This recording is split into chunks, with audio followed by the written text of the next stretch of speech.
I'm liking the close access because I used to be through Nicole. I had to had to do this. Right. Yes. It's always good to you. I've been upgraded. If you see something, say.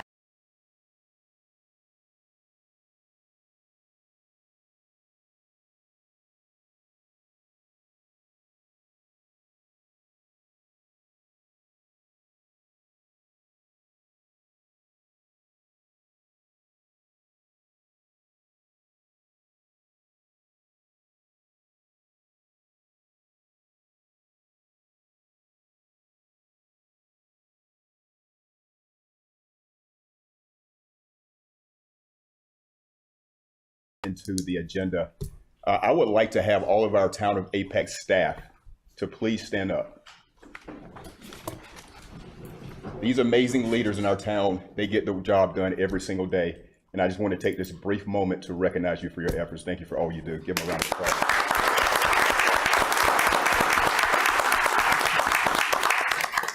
And also would like to point out our Apex electric utilities. Last night we had about 4,000 customers out.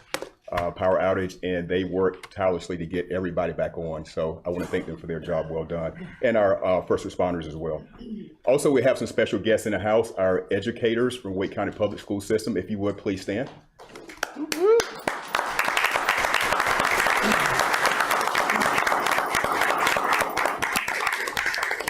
Thank you for the amazing job that you do. I think we're going to have a special recognition tonight, so Councilman Mahaffey will be presenting that.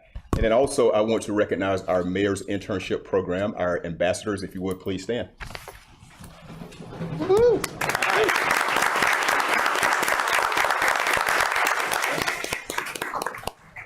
Thank you. We'll now move into our invocation, and if you would, please join us for a moment of silence.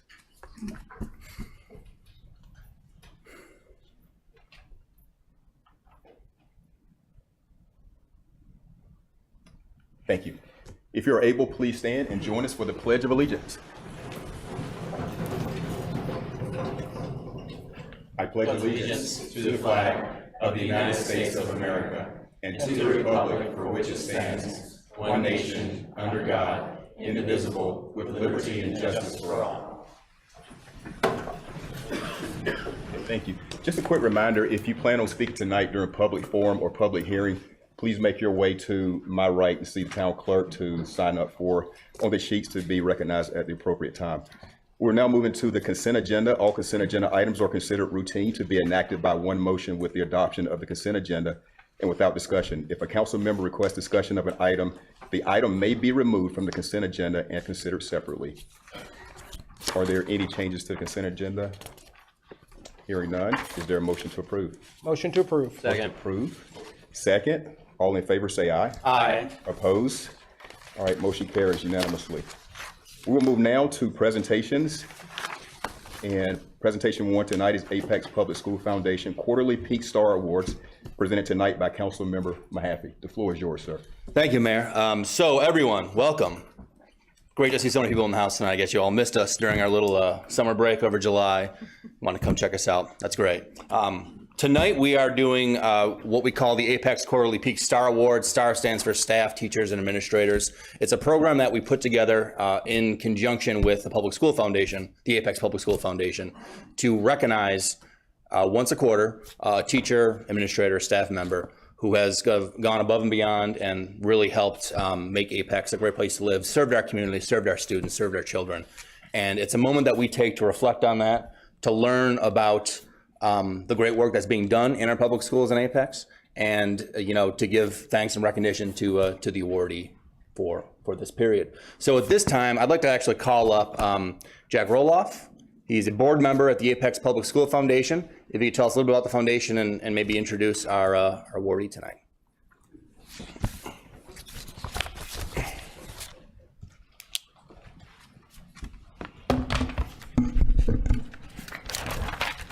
Thank you for the introduction, Councilman. The Apex Public School Foundation is a volunteer educational nonprofit that strives to enhance the educational experience for students in the Apex area schools in Wake County School District. A critical component of our mission is recognizing outstanding staff and educators.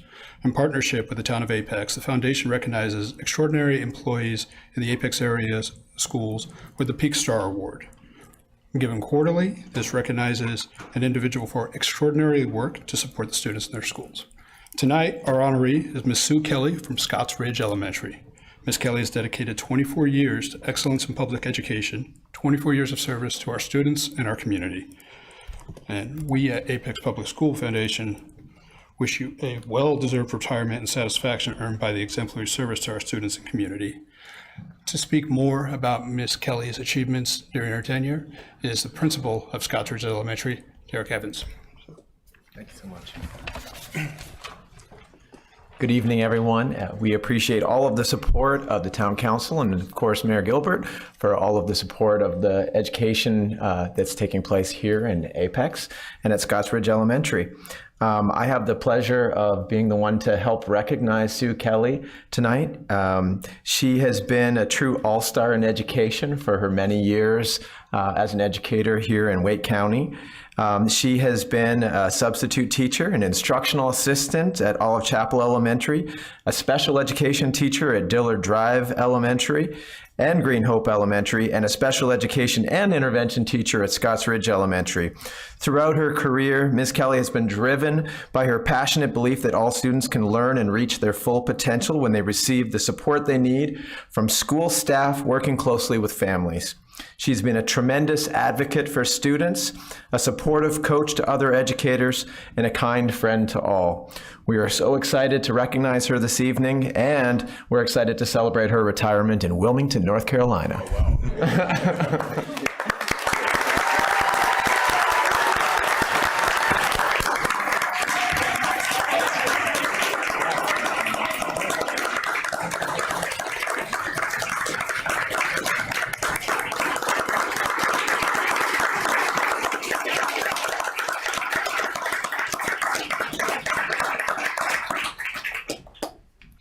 Thank you very, very much for that kind statement. And I really just want to say thank you to everybody. And I have to shout out to the staff at Scotts Ridge, because I would not have been the teacher and educator I was if it were not for the people I work with. They're Wake County's best. And that's the entire staff, from the front office to the administration, to the custodians, to the teachers, to the instructional assistants. Everybody at that school gives their heart and soul to everything they do, and they made me better. So I really want to share this with all of you guys and everybody else that works there. So thank you. That's it. Thank you. Thank you. Hold on. Gotta give you the plaque. Got one very important step. Oh, sorry. Yeah. Come on, guys. So, on behalf of the Town Council, I want to thank you for your service to the town. Thank you for serving our students, and thank you for your entire career. Thank you. Come on, Andy. Yeah, come on.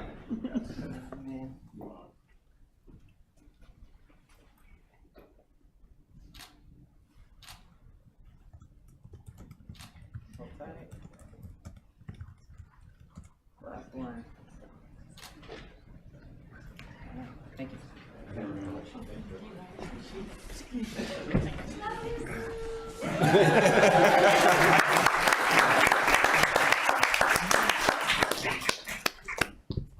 All right, congratulations, Ms. Kelly at Scotts Ridge Elementary.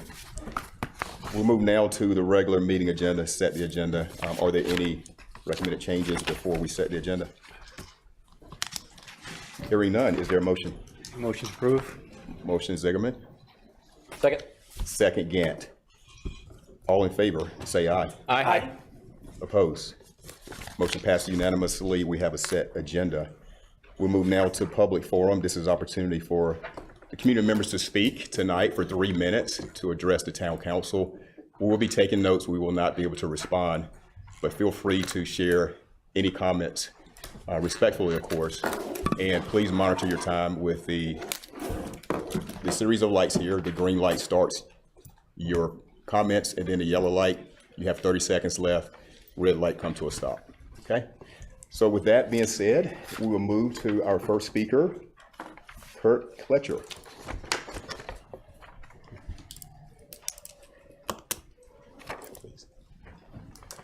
Good evening. Thank you very much for the opportunity to speak.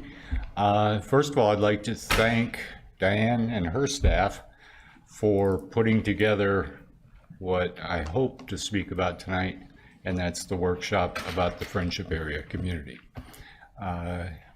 Wasn't for this, we probably wouldn't be having discussions, or things would just be placed in our laps. So I'd just like to extend, I'm sure you all have gotten emails about this event coming up. I'm extending an invitation. I think it's imperative that you come and meet my neighbors. Come and talk to them. Don't just wait for the report. Don't just look at pie charts and graphs and pretty little paragraphs of what it all means. Come and listen to the people. Feel their emotion when they're telling you things. It's one thing to have a questionnaire on a table somewhere. It says, how do you feel about transportation? 1 through 5. Well, I may rank it a 1. Transportation is very important to me. But it's not because I want more roads. I want the ones we got fixed. That doesn't get into those reports. You have to talk to the people. That's all I've got to say. Hope to see you all. Thank you, Mr. Clerk. Elizabeth Stitt.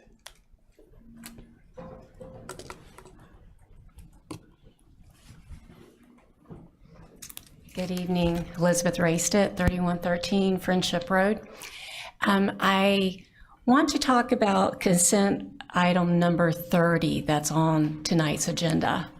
I was really hoping with bated breath that somebody would pull that out, but I decided to sit back and just kind of wait and see what happens.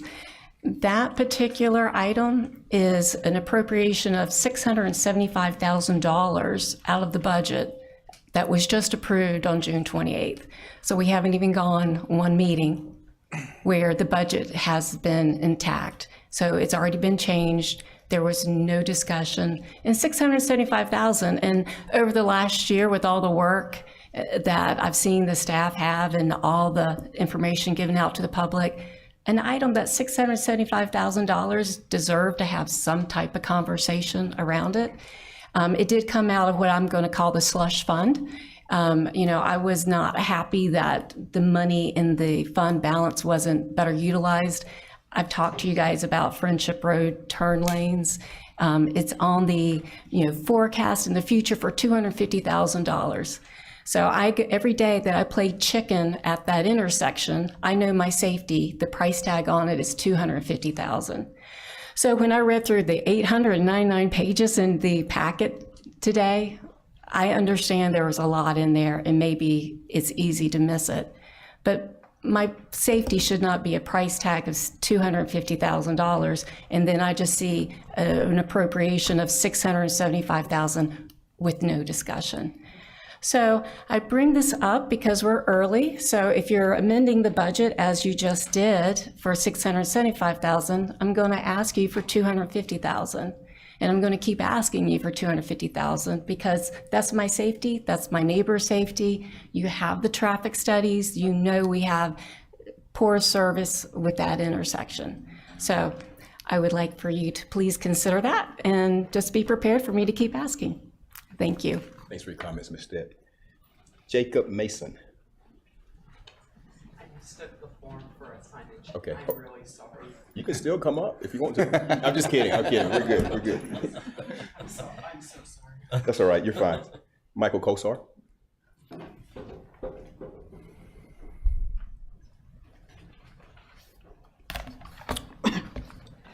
Good evening, Mr. Mayor, members of the Town Council, and interim town manager. My name is Michael Kolasar, and I own and reside in a townhome at 106 Fanwood Court in the Bradley Terrace development. A portion of this development abuts the town of Apex Green Space, located off of Apex Peakway. Another border abuts properties along Shackleton Drive, and I believe property owned by the mayor. First, I would like to thank you for this opportunity to address all of you. In my younger days, I too was an elected representative of the people and served on the governing board of that municipality, albeit in another state.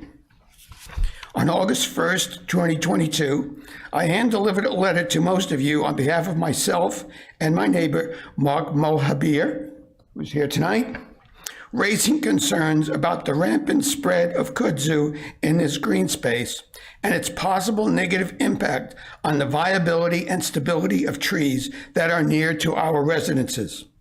Neither of us have had any response to that communication from anyone associated with the town. I resubmitted this letter prior to tonight through the designated email address public.forum@apexnc.org. Recently, a tall tree on this property snapped and fell towards a building in Bradley Terrace. Fortunately, it missed, but not by much. The trees that we are concerned about are much closer to our property. I have submitted photographs of this as part of a submission for tonight's presentation. I also alerted the town through the online forum about this fallen tree. With any property or issue, we believe that we should propose a solution. The town may not agree, but at least you understand our thinking. Number one, we request an immediate inspection and evaluation of the trees in this area. The results will no doubt indicate next steps. Number two, we request that the town take steps to at least cut back the existing kudzu, especially as it impacts any surrounding properties. I would note that Section 10-1 of the Town Code states, in part, it shall be unlawful for any person to allow the uncontrolled growth of noxious weeds and grass. And Section 10.5 indicates that all weeds and noxious growth should be cut at least twice a year. We believe that there are number three, we believe that there are federal grant funds available for remediation efforts to control kudzu, and we recommend that the town pursue this approach in coordination with our elected members of Congress in both the Senate and House of Representatives. I am available to meet with any individual regarding these concerns, and being retired, I'm very flexible in that regard. That initial meeting shouldn't take as much as 5 minutes to someone to grasp the situation.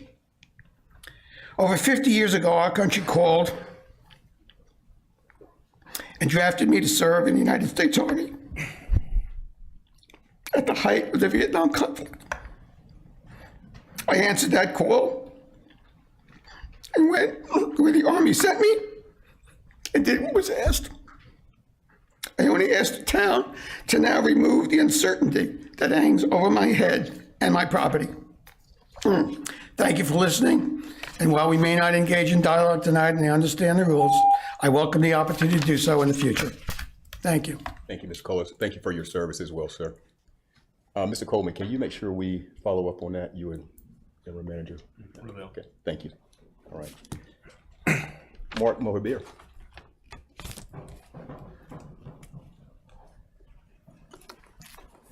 Good evening. My name is Mark Mohabir. I'm Michael's neighbor, 108 Fernwood, in the Bradley Terrace area. There isn't much that I have to add, but I'm just coming up here to, it is important for me to support what Michael has just said. We got together, him and me, and we wrote this letter that was sent to you guys. Every single member of the council got, and the mayor, got a copy of it last year. I would have expected at least a response. So all I'm asking is that everything that Michael just mentioned, and Mr. Mayor, I've heard that you have indicated that the council should follow up on this. I hope this happens in short order. And I thank you all, right, that we'll see a solution that will put down what has happened here. I'd also like to thank Michael. Michael is retired. He did a lot of the lifting, right? I'm just here to support him, all right? Thank you very much. Could you please give us your address for the record, please? I did. You did? Okay, you did? Okay, I didn't hear you. Thank you so much for coming to speak tonight. All right. That concludes our public forum. Russia, were you planning to speak, or that would you just, you want to speak? No, you signed up. Are you good? Okay, all right. All right, so that closes it. She got some money. You do want to speak? Yeah. Oh, good. Oh, okay. Come on up then. I thought you did the same as Jacob, so my fault.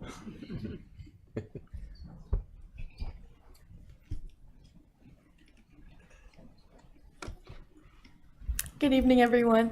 I've never been to a town council meeting before, so I just wanted to introduce myself, and I want to talk a little bit more about the mayor's internship program. We take up a couple of these rows up here, and I'm sure you're all familiar with this, and forgot to introduce myself. My name is Rasha Naranjo, and I'm a senior ambassador or / founder for the mayor's internship program. And I remember, I think it was in the middle of my sophomore year, I was in a club at Apex Friendship where I attend. I'll be a rising senior this fall, called the Student Political Awareness Club. And I attended that club because politics and government has always been my passion. And there was this one meeting where Mayor Gilbert was going to be attending and pretty much just giving his whole spiel about how passionate he is about being mayor and how he got to where he is today. And throughout his whole speech, I just remember how in awe I was about his whole story and how he said that there would be two things he would never do in his life, is what he said when he was younger. He would never, go into politics or go down the line of being a police officer. He ended up being both. And it was just super inspiring, hearing everything about him. And I talked to him after that meeting. And I pretty much gave him my whole spiel after that about how I've always been so passionate about politics and how everyone has the opportunity to make a change that they want to. And so I told him about how I want to become a lawyer and then down the line become a politician. And he told me about his idea for the mayor's internship program. And this was about January of 2022. And I thought that idea was amazing. And we followed up with it. And then we had a little team of who are now called senior ambassadors. We were able to found this program, and this year we were able to put it all together and coordinate interviews and have people who are interested in that. And so I guess the purpose of me coming up here for this public forum is expressing my gratitude for that program and expressing everything that everyone in the town of Apex who's ever been involved with the mayor's internship program. I'd just really like to thank everyone who's ever had anyone who's ever crossed paths with the mayor's internship program, put anything into it. I just really wanted to express my gratitude because I feel like it's just so inspiring to see this huge group of people who have the same passion that I do. And I know that we're on the road to make this, this next upcoming term, because we all have about 2 years on our term for the internship program. And so I just really wanted to express my gratitude. So thank you to everyone, and thank you all very much. Thank you, Russia. All right. Okay, last speaker. We'll move on now to public hearings. So we'll move to public hearing 1 and 2 that will be heard together. And presenting tonight is June Cowles. Come up.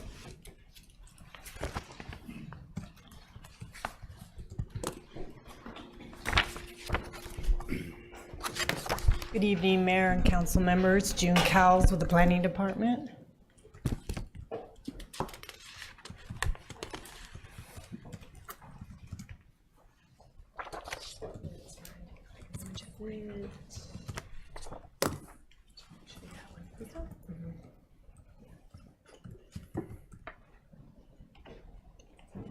Okay. So this is the annexation 752 and rezoning case 2304, the Castleberry Reserve PUD. The project is located in the northwest section of the town. And the annexation 752, this is the applicant is seeking to annex into the town for town services. So the project site is outlined in yellow, and north of the project site is Lake Castleberry subdivision, some single-family homes, Clare Vineyards, and then Castleberry Road.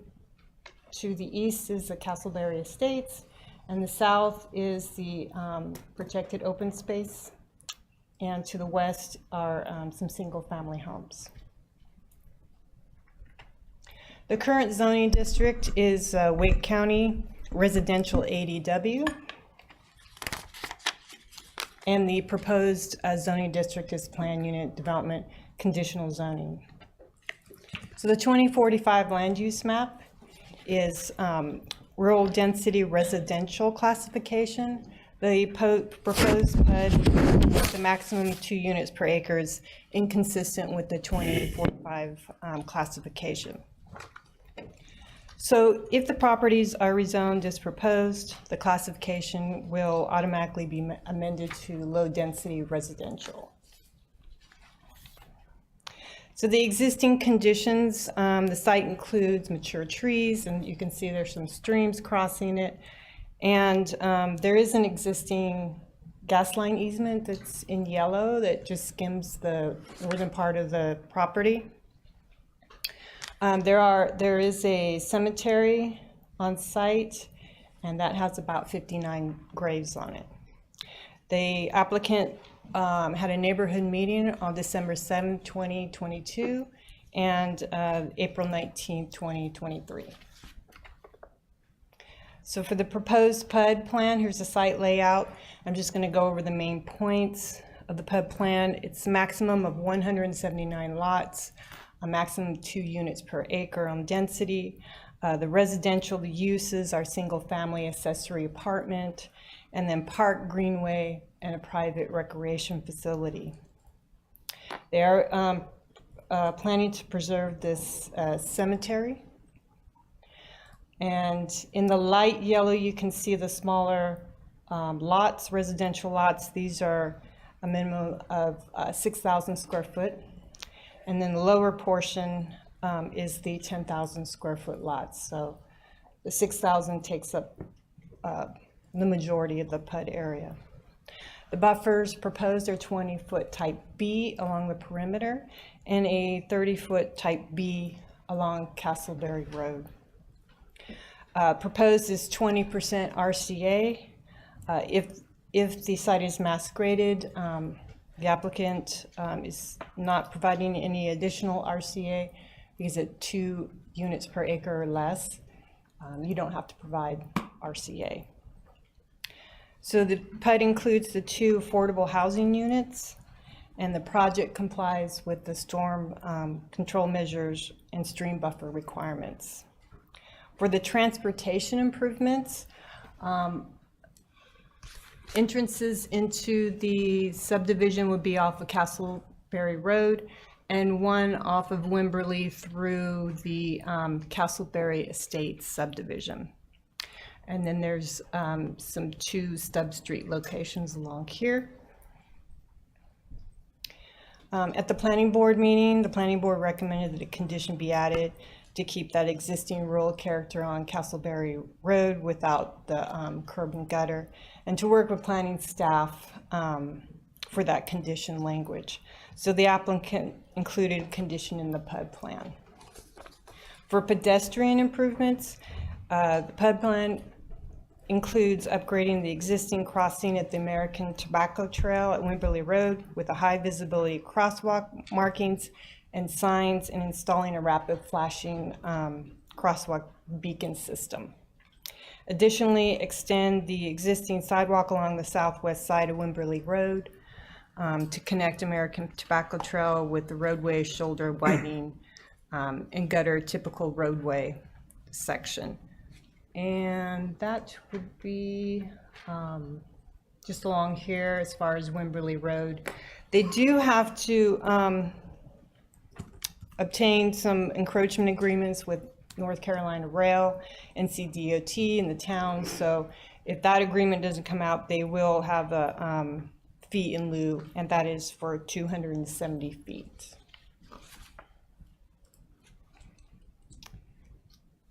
The applicant also added after the planning board meeting that the developer shall construct a 5-foot wide off-site sidewalk on the south side of Castleberry Road.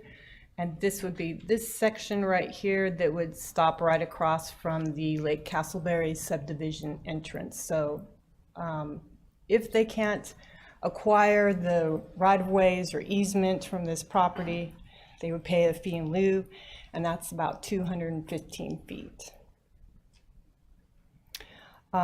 Wake County School sent a report that stated all school levels are insufficient capacity for the future students.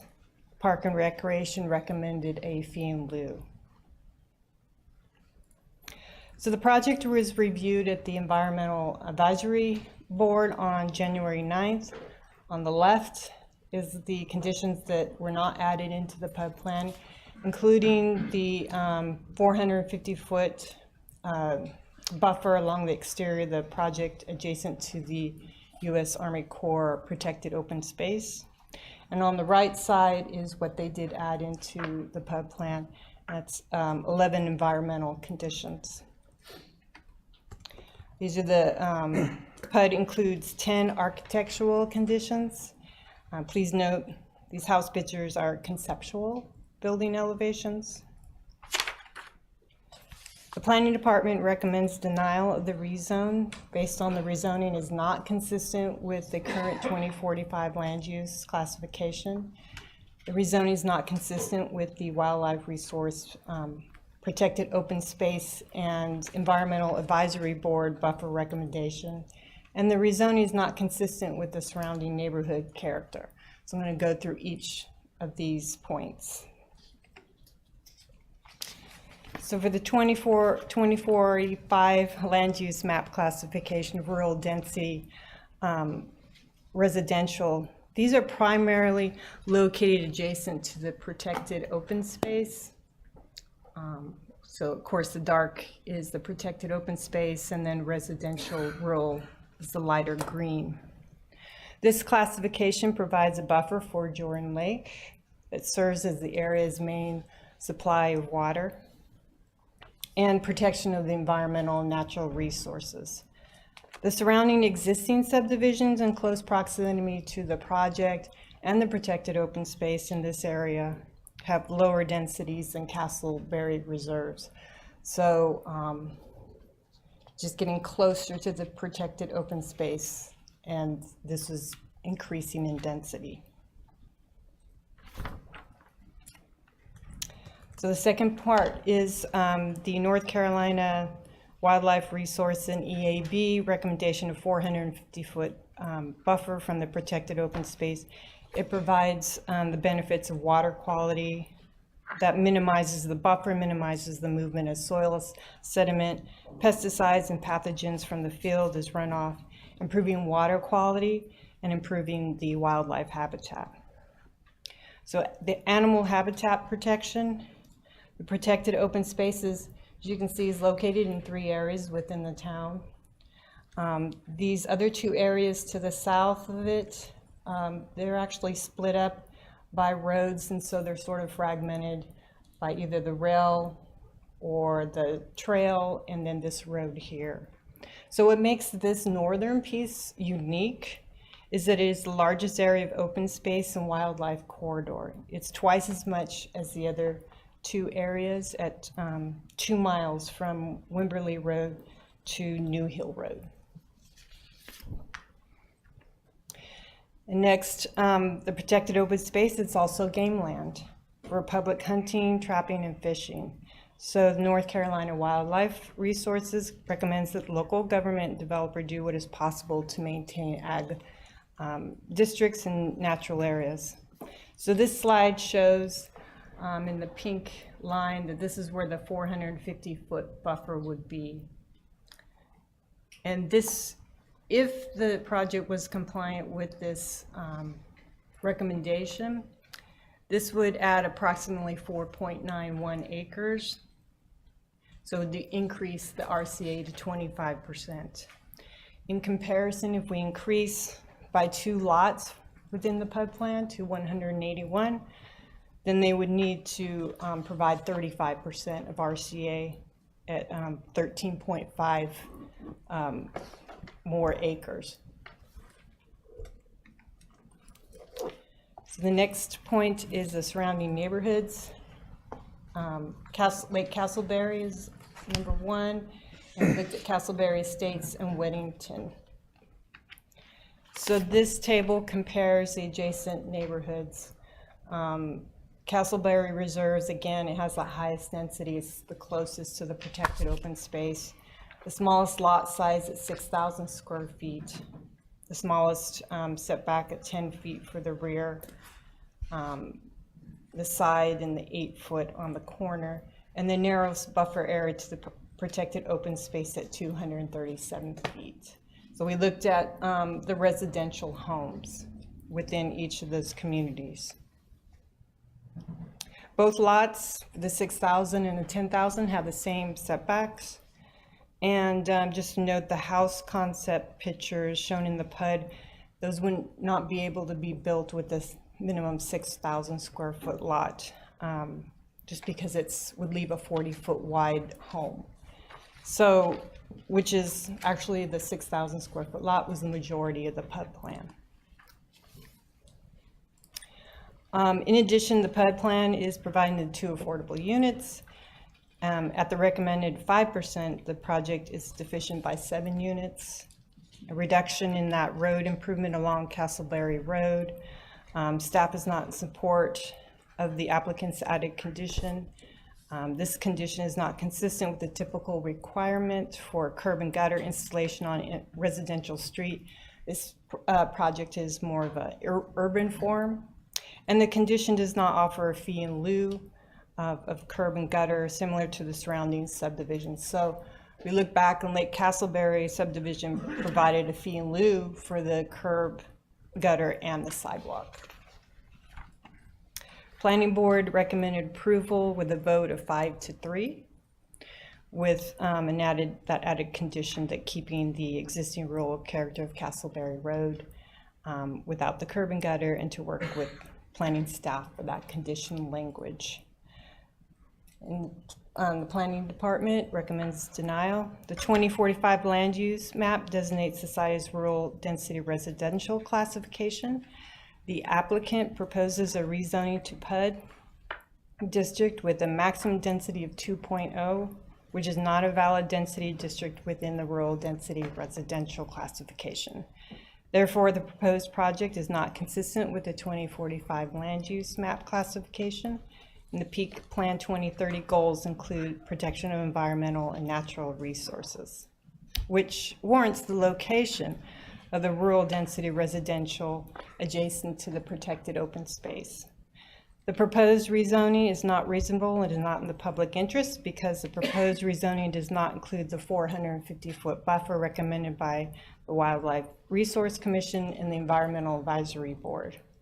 Furthermore, the proposed rezoning is not reasonable and not in the public interest because the proposed rezoning is not consistent with the surrounding neighborhood character, as it includes a higher density, smaller lot size, smaller setbacks, and it's the nearest development for the residential portion of it to that protected open space. With that, we'd be happy to answer any questions, and the applicant is here. Okay. Thank you, Ms. Cowles. Any questions? I have a question. The off-site sidewalk improvement, did I hear you correct? That's 270 feet of sidewalk? It is, I think it was for the off-site along Castleberry Road. No, along Wimberley. Wimberley Road was Just like a trail. 270 feet. Thank you. I was wondering, so the land use map has it at 1 unit per 5 acres. Let's say they did the number 2, they did the appropriate distance from the open space land. At what density do you think, did you guys discuss, like at what density was staff willing to recommend approval, if not we were looking 1 per 5 acres? Right, we were looking at a density closer to Castleberry Estates. Which was 1.2 or something? Right, 2.8. And Castleberry is, sorry, Lake Castleberry. Okay. That's Lake Castleberry. So number 1 would always been a problem, but the suggestion was if you go down to 1.2 or whatever it was, that might be okay. Is that right? how the discussion We were looking at that density around that number to go down to. Okay. I guess, and number 3, I was wondering about number 3 because when I look at Lake Castleberry, the neighborhood that exists, it to me does not look rural. It looks kind of suburban development, even though it's the density is lower than what's proposed here. So like, it seems to me like they've already made it suburban a little bit, and the rural character, like if somebody's already done something like that, when is the rural character, when is it worth saving, I guess, the rural character versus doing a more normal development, according to staff? I'm not sure that's a good question. I just, the seal's been broken in this area as far as rural character goes, in my opinion. I'm wondering, like, at what level do we still fight it, I guess? And what does staff feel about that? Or is it just density that matches is the main thing? So the Lake Castleberry lots are twice as large as what's being proposed tonight. In terms of the actual size of the lots, they're over 13,000 square feet. Right, but no trees, really, to speak of, even though they're larger lots. Like, so rural character, if you think about trees, it's gone in Lake Castleberry, the way I see it. And So Lake Castleberry isn't in the rural density district, though. It's on the other side of the road. other side of the road, okay. And so the rural density district, we are trying to be consistent with another change that we had supported and you all had approved down on Transit Trail and Olive Chapel Road area, where they were in the rural density district, and we supported a change to the rural transition district, which is one, and a rezoning to rural residential, which is 1 unit per acre. Yeah. And that is more in line with what we would also support here, because it is currently in the rural density district. Okay, so one step up was maybe okay, but not 2 steps up. Correct. Thanks. Any other questions for Ms. Cowles? Hearing none, thank you. Let's hear from the applicant, Mr. Carpenter.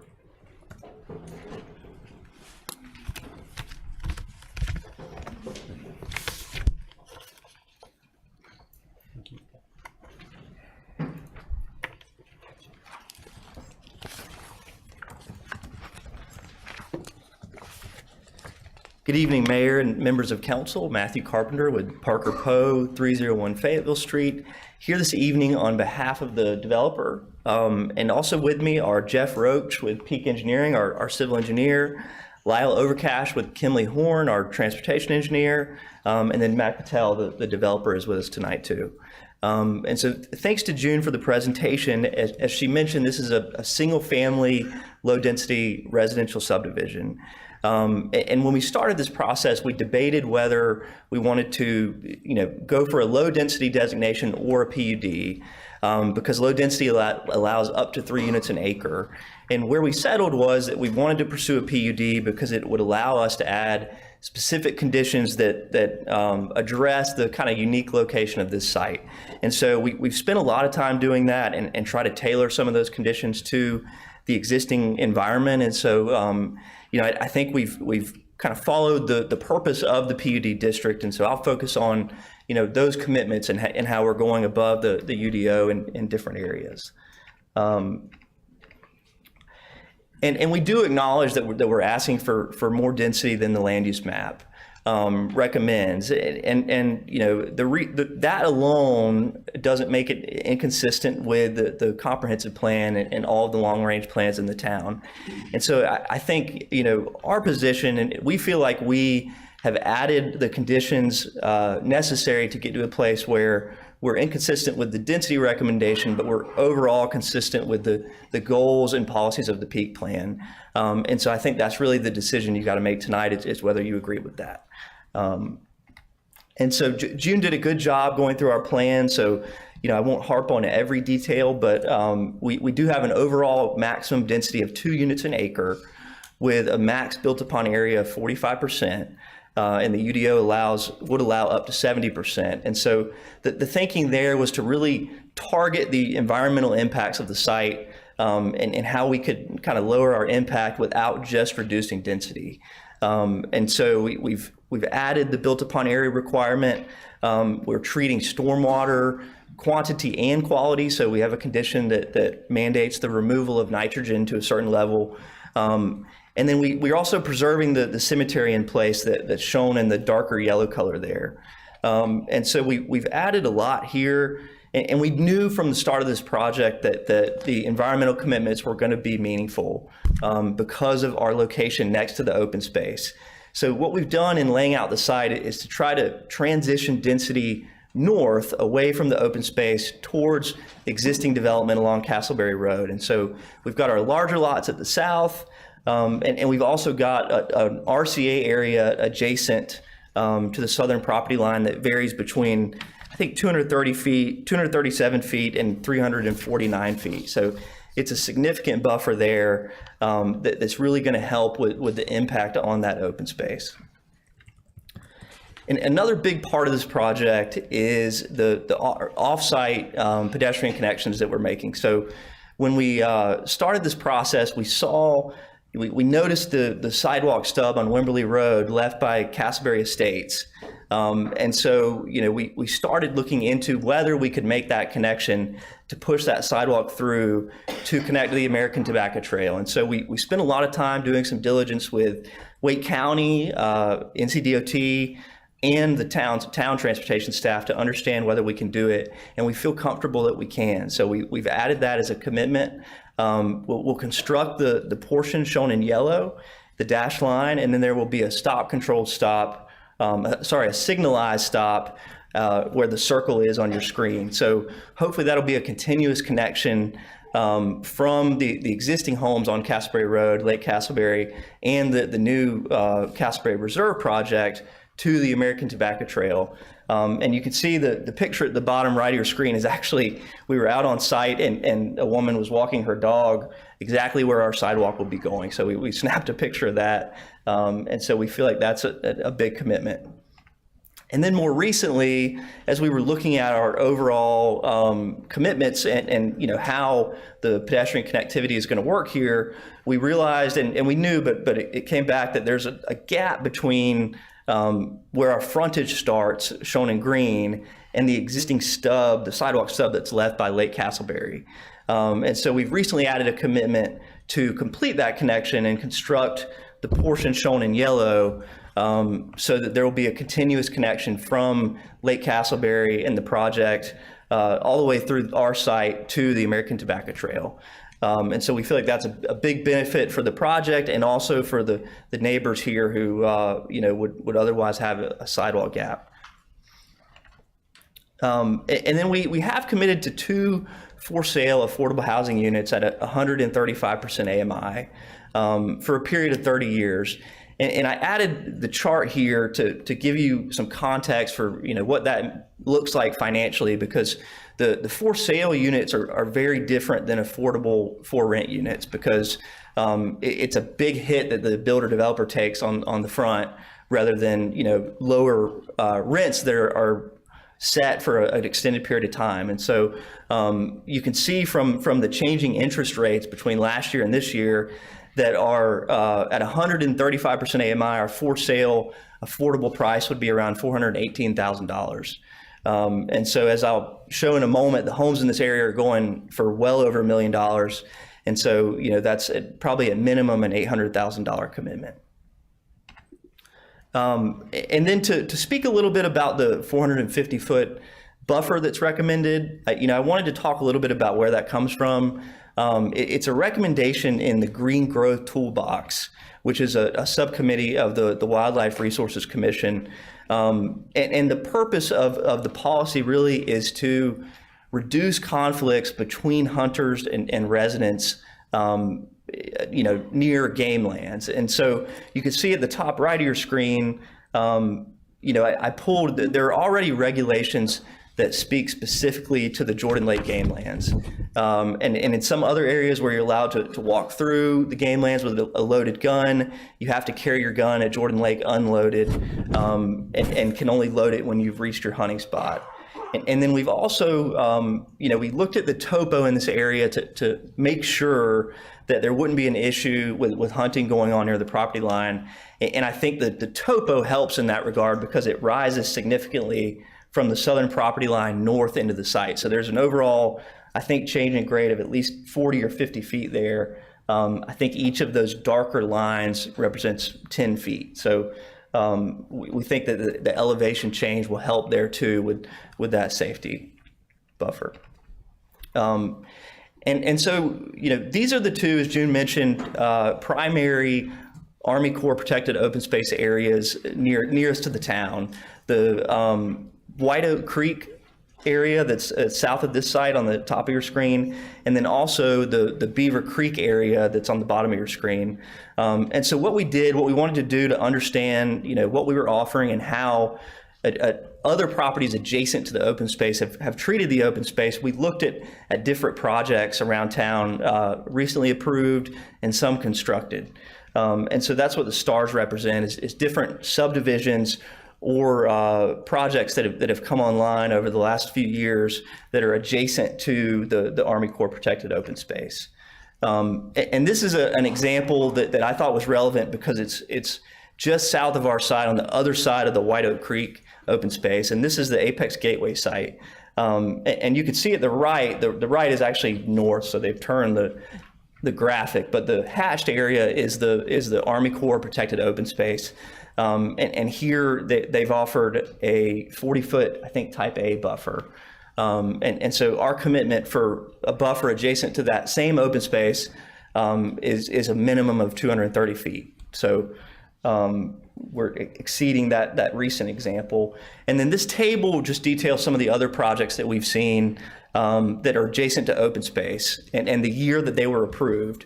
And I won't go through every single one, but what we learned in the analysis was that we're offering the widest RCA or buffer that has been adjacent to open space in the town. So you see some of these other sites either have 0 buffer or 100 feet or 25 feet. And for the Buckhorn Preserve subdivision, for example, has an overall max density of 2.83 units an acre and no required buffer there. And so based on that information, we're really exceeding what has been done previously here and showing the intent to really respect that open space and go to the intent of the 450-foot recommendation, even if we're not getting all the way to the 450 feet. And then another point of discussion that's been happening is the neighborhood character. And so, we've also, like staff did, tried to look at recent approvals in the area. And this is the most recent zoning case we can find in this area, and it's the Williams Farm PUD that was approved in 2021. And that project was approved for 179 units on 62 acres. And so you can compare that density to ours. That's about 2.9 units an acre. And then, we're asking for this exact same amount of units on 90 acres. So it's overall a much less dense project than that site. And that site also is approved for lots as small as 5,000 square feet, which are lower than ours. And you can go down the left column there and see, the comparison in terms of the affordable housing commitments, pedestrian connectivity, and stormwater. So, we feel like we've exceeded what recent commitments have been for rezoning cases in this area.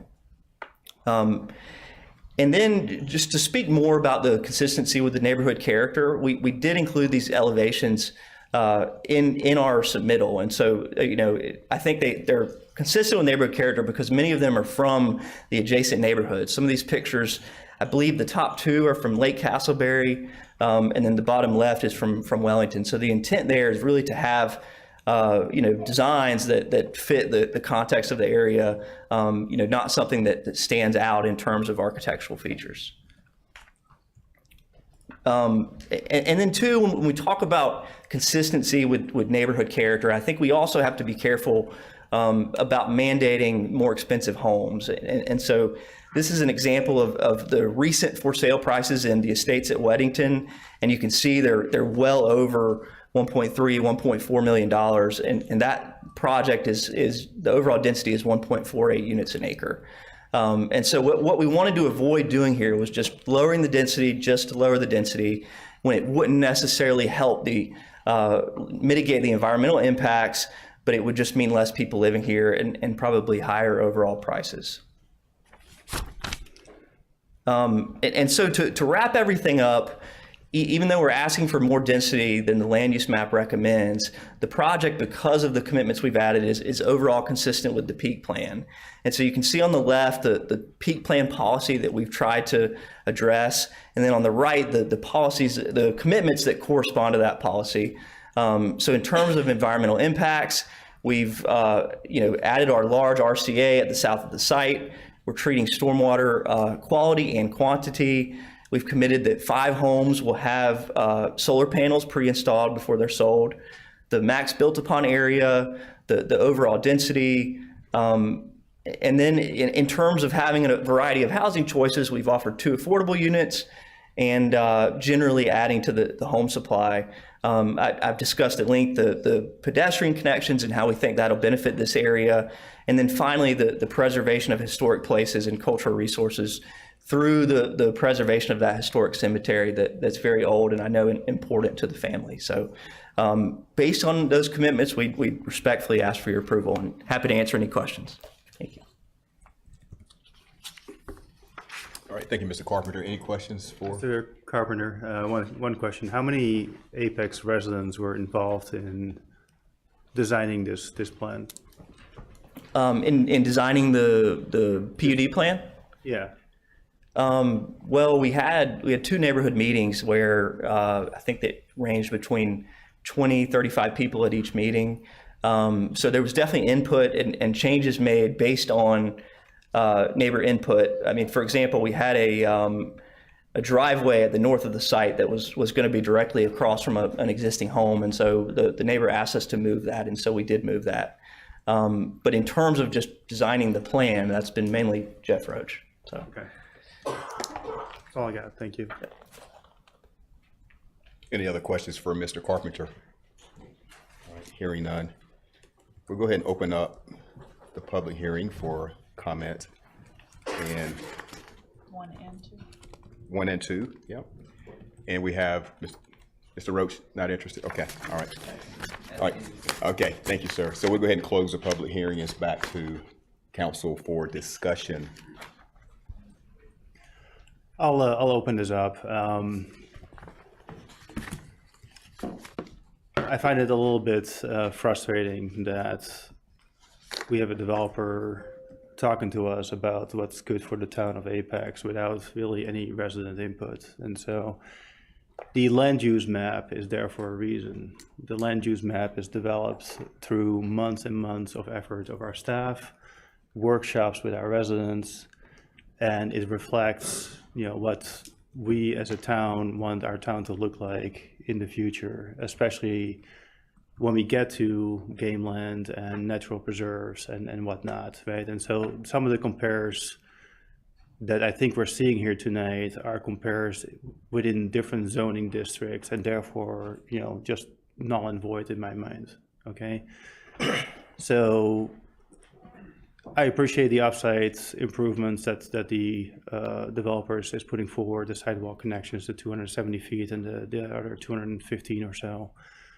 But to me, that's not enough to like this plan. There's a 450-foot recommended buffer that is not being honored. Lot sizes of 6,000 square foot in that area are, frankly laughable, right? And so I don't really see much that I like about this plan. Thank you, Councilman.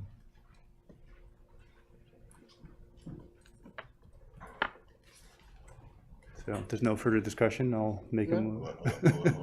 Actually, I do want to speak to something that Councilman Gant mentioned, which is because I know I drove over by Lake Castleberry, and the first thing that jumped out at me, I was like, this doesn't look rural. It looks Sure.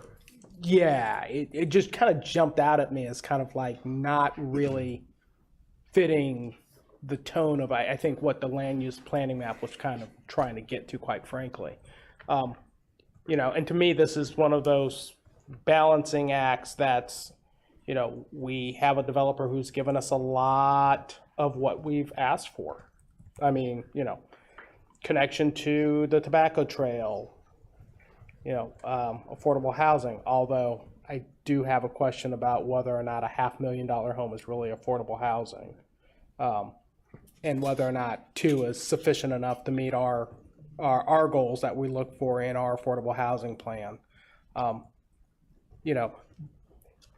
The idea of what does it look like? Does it look less like Lake Castleberry versus what our intent is in the land use map. And I do think that there's a value to the intent of the land use map, which is the closer you got to Jordan Lake, the less occupied we wanted that land to be. We wanted it to be rural residential so that it didn't look like we were taking away some of that nature aspect, and we were taking away a little bit of that forestry, the tree, the rural look. And that's a lot of my concern that I have with this. The thing I'm trying to figure out is there enough that's given by the developer to justify what we give up by encroaching upon the land, diminishing the looks, and things of that nature. And that to me is the tough, that's the tough question for me. Can I add something to that? Like, as soon as we give a pass on this one, right, all the neighboring properties are basically going to look exactly the same. Right? And that's also we have nothing to stand on at that point to deny a request like that. Yeah, I mean, I think we would still have a ground to deny. It would just be harder to do so. But your point's taken, which is it's very tough to make those adjustments down the road, especially as we're looking at more and more rural as we get closer to Jordan Lake. And I mean, to me, I like the idea of, as you drive in from Jordan Lake, it looks much more rural, and then it becomes much more, to use Councilman Gant's words, compact and suburban as you get further away from those natural protected lands. To me, I'm trying to figure out whether or not this is good enough to say, yeah, no, let's take away a little bit more of that, encroach upon that hunting preserve. Let's toss out all the work that was done in that land use map and basically say this isn't where we're going to go. I don't know if I'm there.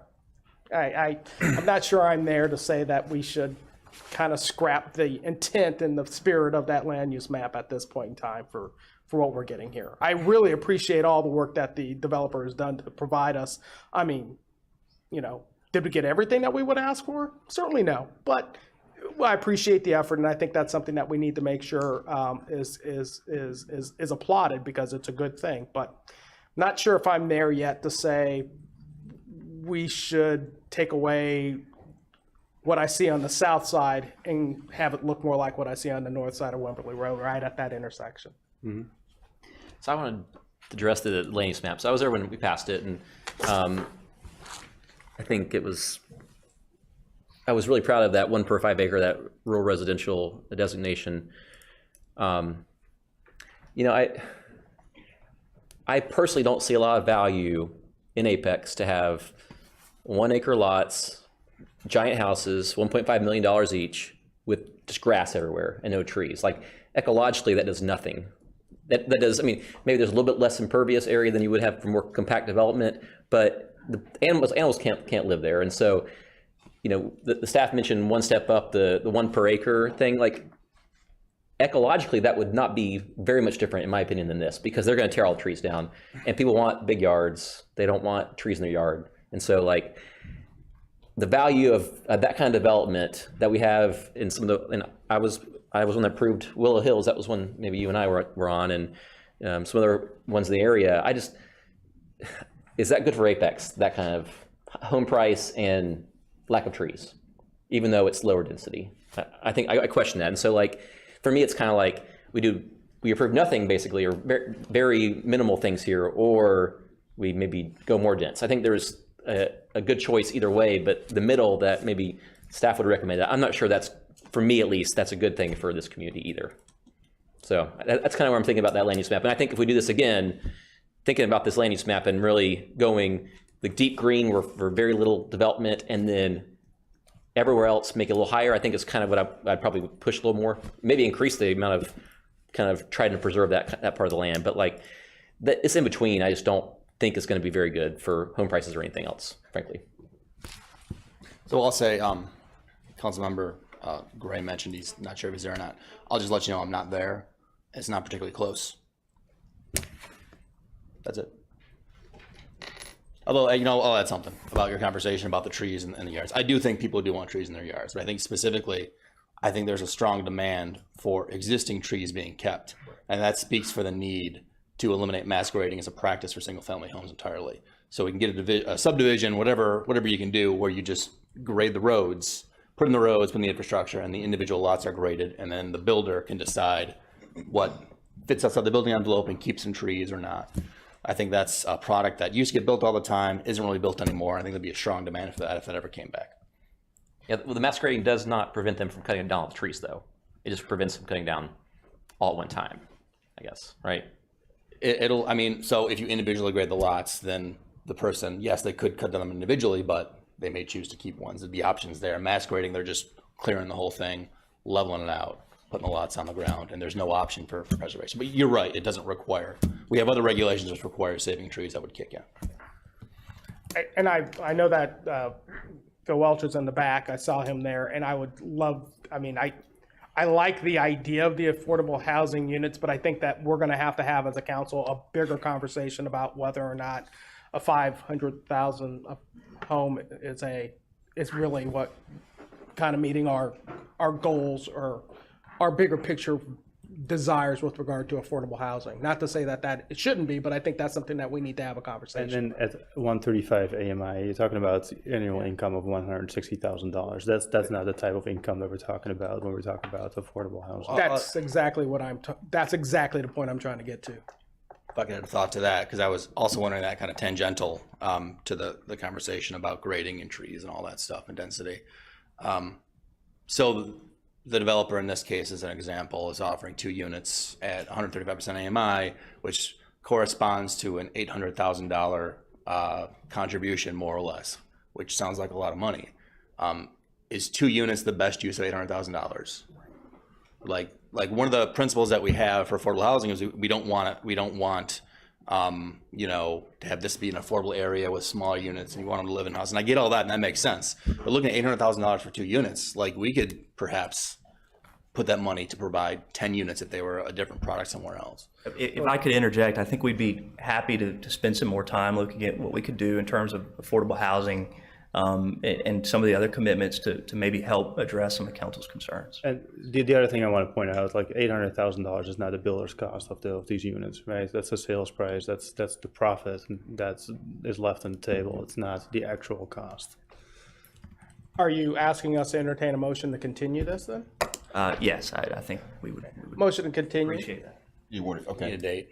Did you want to speak? Till, Hold on one second, I'm sorry. My bad. We'll go ahead and take the motion, but go ahead. Yeah, I mean, from what I'm hearing and what my concerns are with this as well, I mean, everybody has spoke on what I'm concerned about. I am still concerned that, this is getting close to game land. We're talking about this big buffer that we need. There's a reason why they recommended that much distance. Hunters that are out walking in the woods are not going to count out 150 yards before they shoot. That's a big concern of mine. The 2 units for almost 180 houses, we could have a conversation about that. I am glad that you're offering homes with solar panels on it. That's appreciated. The density is something that, we could definitely talk about, but also to Councilman Zegerman's point, once we open that door in this area, when we previously said we want lower density in this area, it's kind of wide open from that point. In all the areas that we previously wanted less density. So, it's definitely something we have to work on here. And so I hear the argument about previous approved plans, right? And so we can't fix the past, right? But we can listen to our residents who are giving us very clear feedback about the housing density and how we're developing our town. What we can do is fix the future, right? And so I understand that I'm sure there's examples we can point at where the same requirements were not requirements, right? But again, like we're here to talk about the future, not about what happened in the past. Okay. One thing real quickly I maybe talk to my colleagues about is this road, Castleberry, it ends right after this. When I think about how residents of Apex, like what they value and a rural character that they would value, usually it means a road that they're going to drive through. In this case, no one's driving through this road. And if we don't, we're unlikely to approve development past in Chatham County, at least residential development, and therefore the amount that's left is pretty limited, and the amount of cars that are going to be going past this is pretty limited. So, you know, if we're going to preserve a rural thoroughfare, it's one that would connect the two things that I think would be the most important, frankly. If we're looking at it visually, not one that's going to dead end. That's one thing that hasn't been said yet. That's like there's not much past to the west here after this. For the dominoes to fall, there's not a lot of dominoes, I guess, left to the west. All right, good discussion. Thank you, everyone, for contributing. So we have a motion. Motion to continue public hearing 1 and 2, the annexation and the PUD, till September 12th. Okay. We have a motion. Is there a second? I'll second. Second, Mayor Pro Tem. Any further discussion? All in favor say aye. Aye. Opposed? No. All right, motion carries 4-1. Thank you. We'll move now to public hearing 3, rezoning case number 23 CZ10 Salem Church Road parcels. Ms. June Cowles.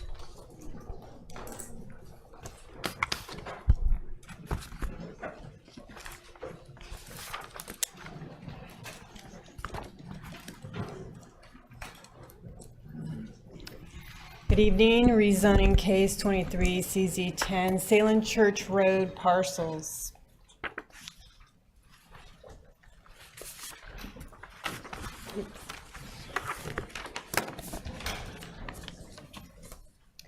So this project is located in northeast section of town,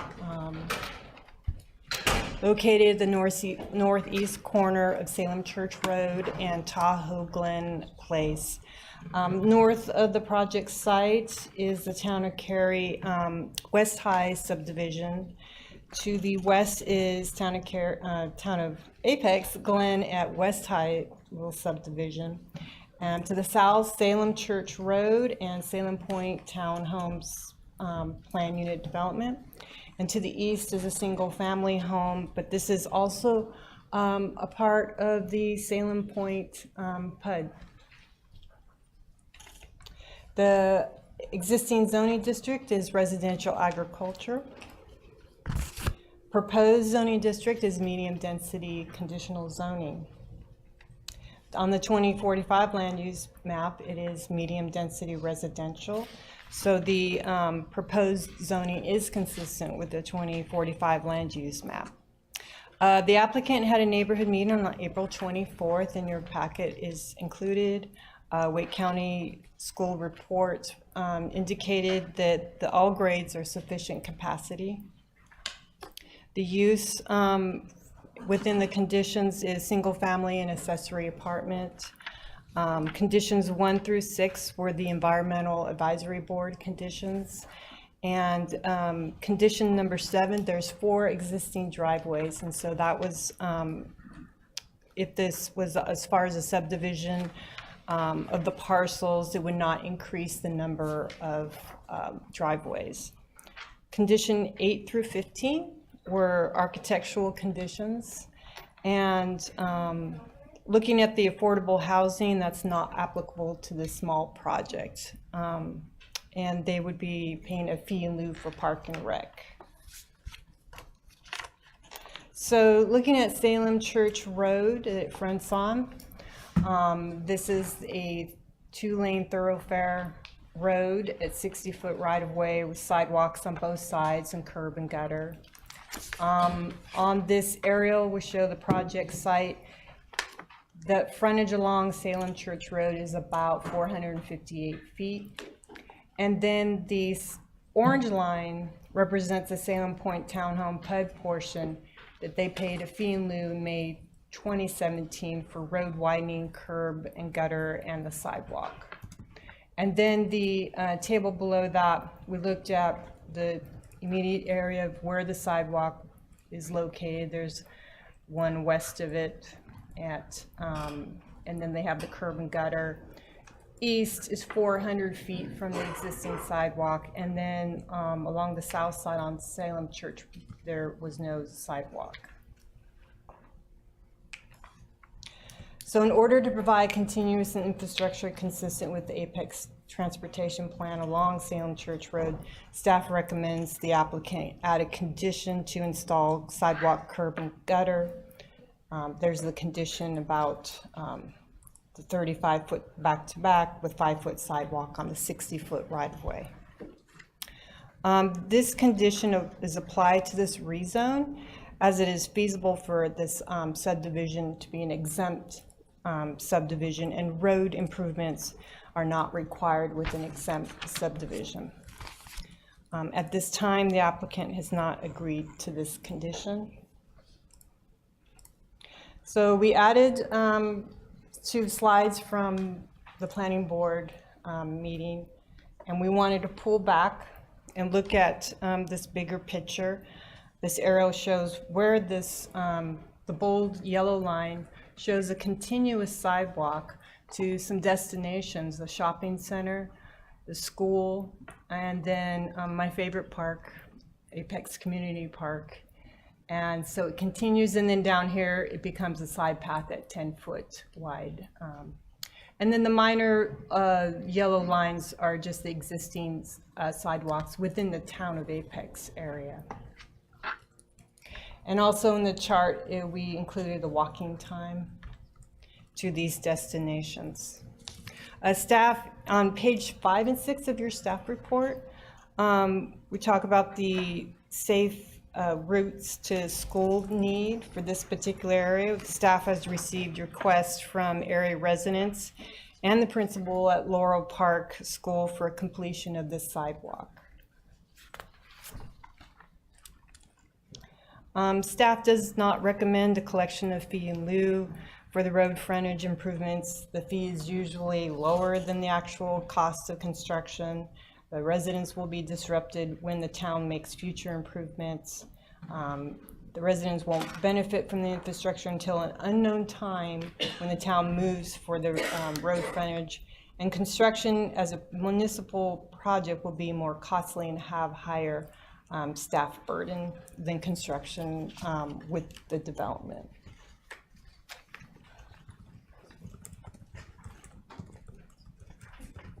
So planning staff recommends approval of the rezoning with the conditions as offered by the applicant. If the following condition is added, that the developer shall provide roadway frontage improvements along Salem Church Road consistent with that 35 back-to-back typical section with the 5-foot sidewalk on that 60-foot right-of-way. The proposed rezoning to medium-density residential conditional zoning is consistent with the land use classification. With the additional condition recommended by staff, the proposed rezoning is reasonable and in the public interest because it will implement stricter environmental conditions than the UDO requires and provide additional single-family homes that are compatible with those in the general area. Transportation and infrastructure staff reviewed the lot frontage for this project and prepared a planning level estimate for widening along Salem Church Road. So Russell Dalton is going to come up and explain their findings.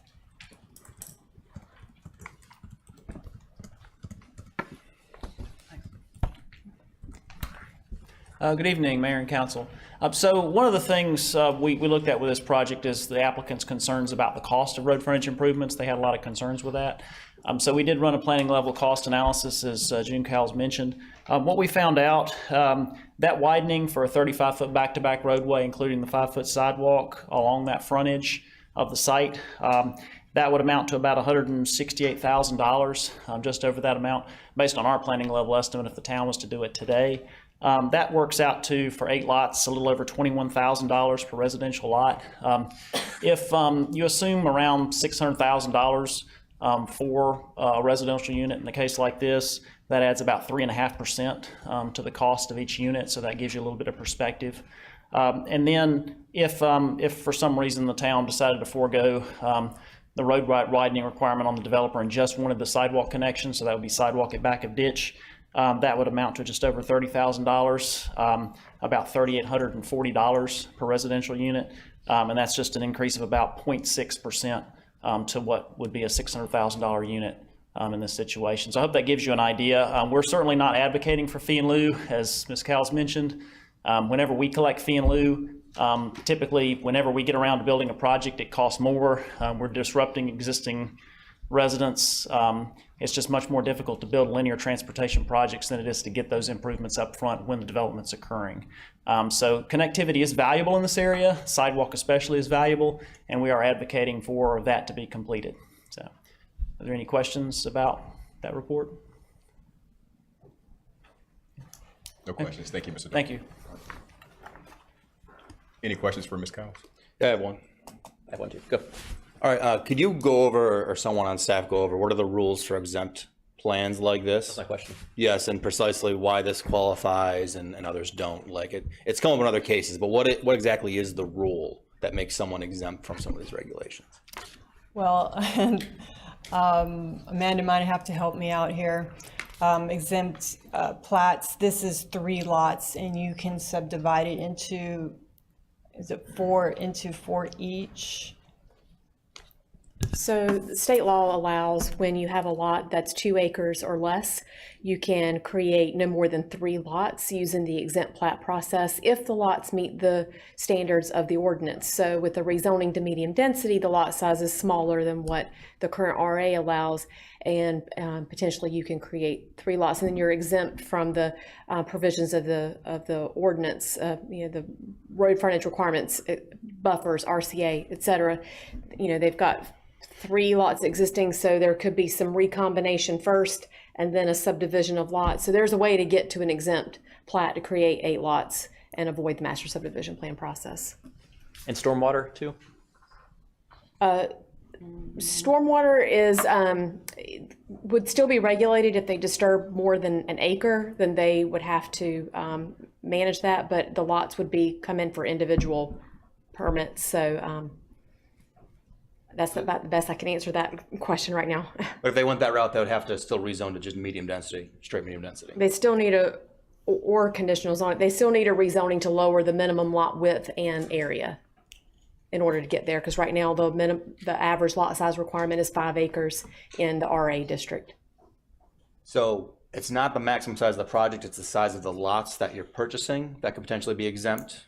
So if you buy the ones that are around 2 acres, I guess I didn't quite wrap my head around what you said.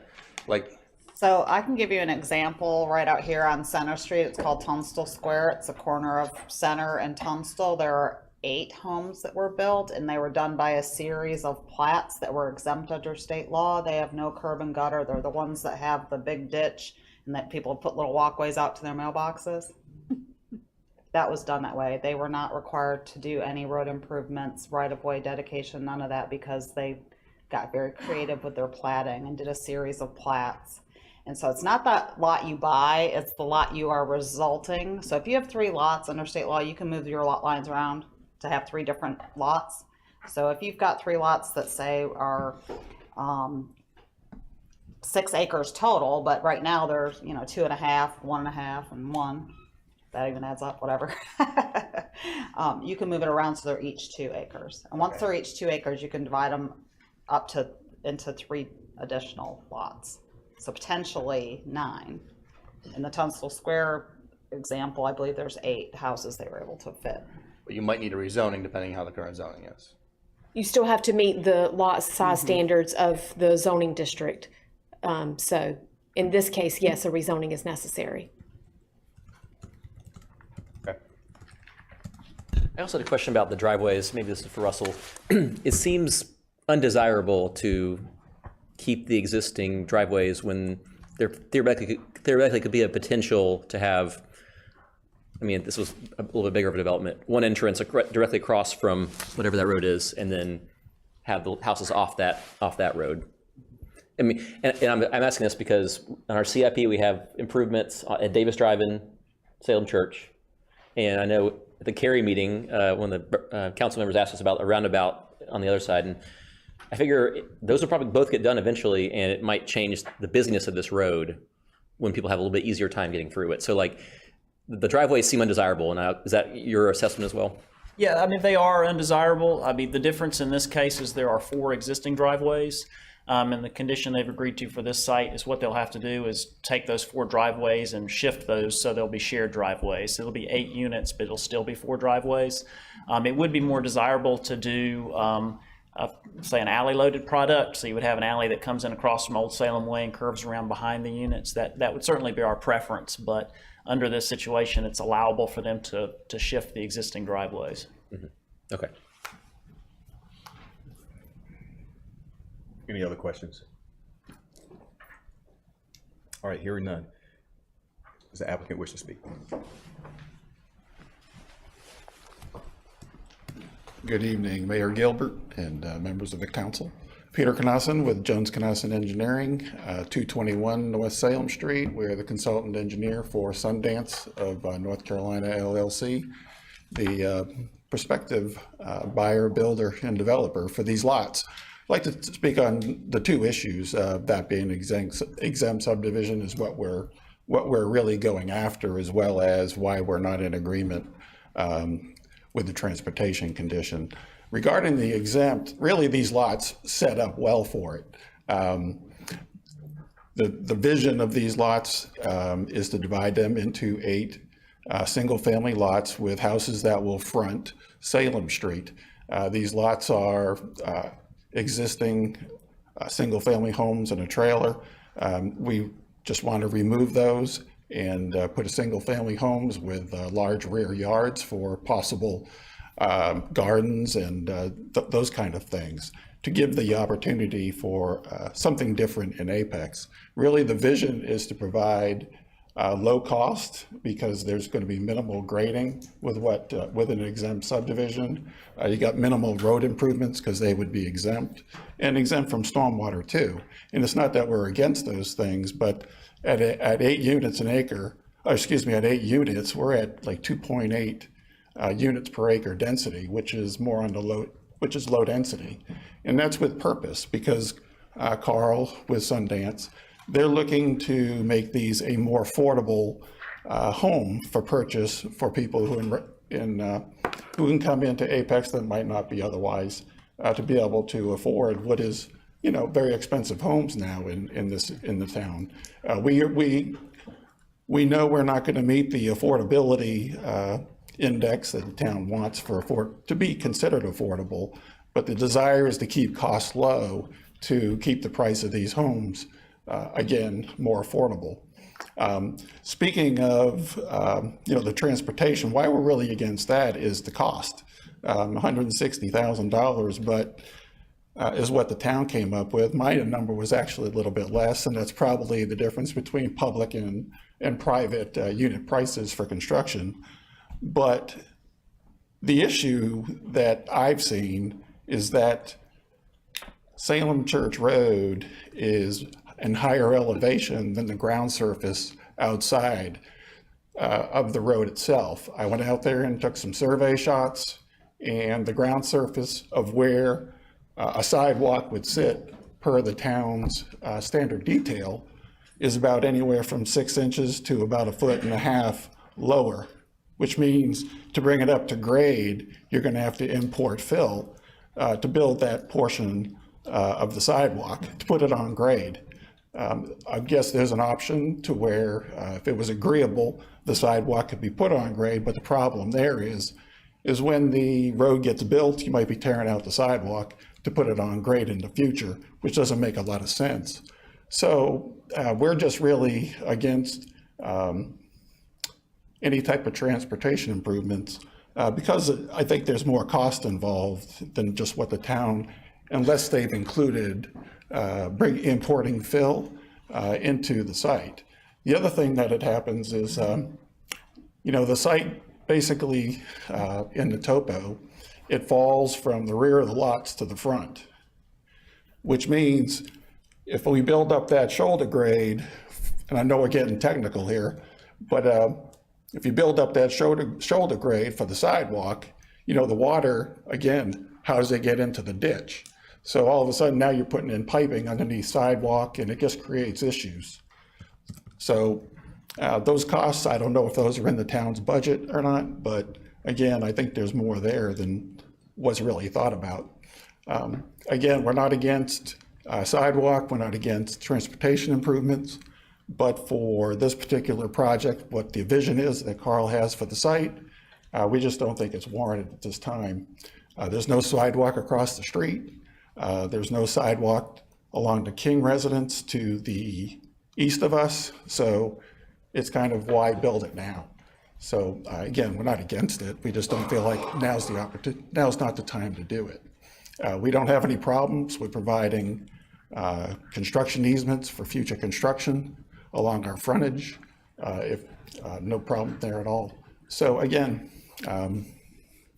we appreciate June and the presentation, but hopefully you'll see our vision. And I know Carl wants to say a few words too. Thank you. Can I ask you a question quick before yes. Carl comes up? So the zoning in this case is for the land, and it follows the land, whoever the owner is, right? Yes. And I bought a ticket for the lottery, 1.5 billion now.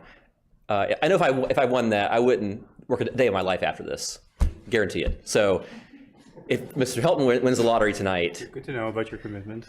I mean, I care about the EPA, but come on. I probably would move too, by the way, for what it's worth. But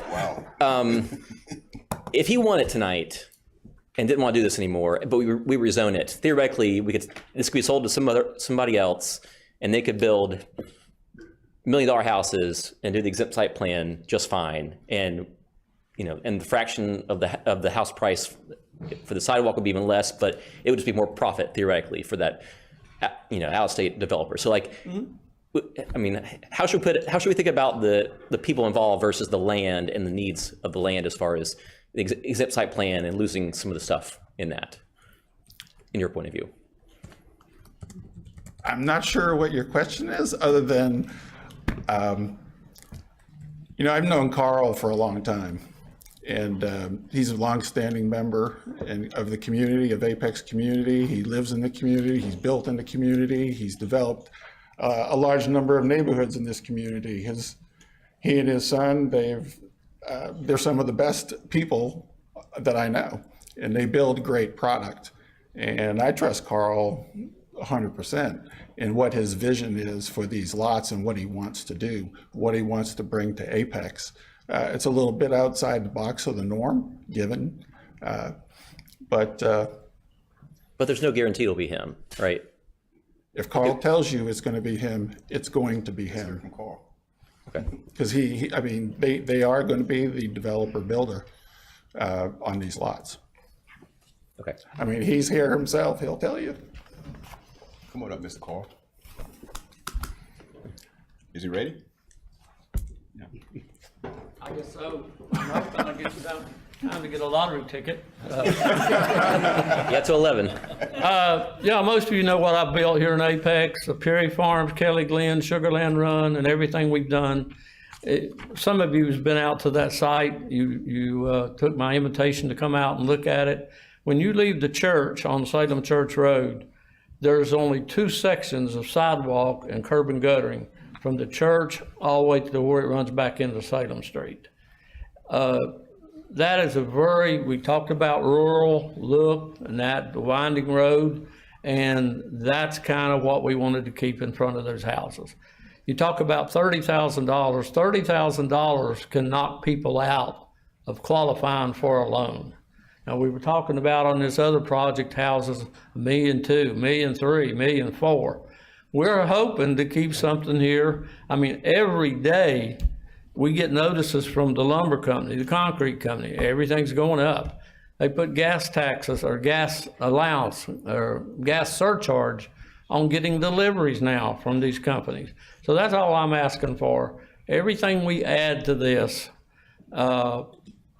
it's just making the lot cost more. And that's where it all starts. If you start with a $200,000 lot, there's no way you can build a $400,000 house. It just don't work. And that's what I'm trying to do, is we're trying to get some houses, maybe the 5 to the 6 is, like they said, it's going to build a house for 500 and some thousand. Well, it's I wouldn't want to live in it, but you know, it's going to be really a small house, and like some of the building over here near the Methodist Church, maybe that's what you're wanting to see out there. I don't think it is. I think it's what we want to see out there is along the same lines of all the other houses. A lot of them are older houses, but they've been for the most part, been kept up. They're nice, they're clean, and it's just that look that you think about when you think about Apex. And that's my goal.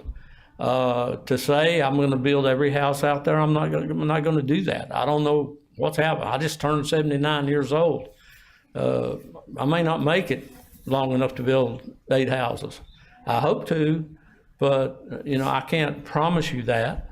But we'll do our best to see that the houses that are built there meets what she wanted as far as design, and Mr. Jensen's wants some solar panels put on them and plug-ins for the electric cars and all that. And we're going to try to do everything like that we can do.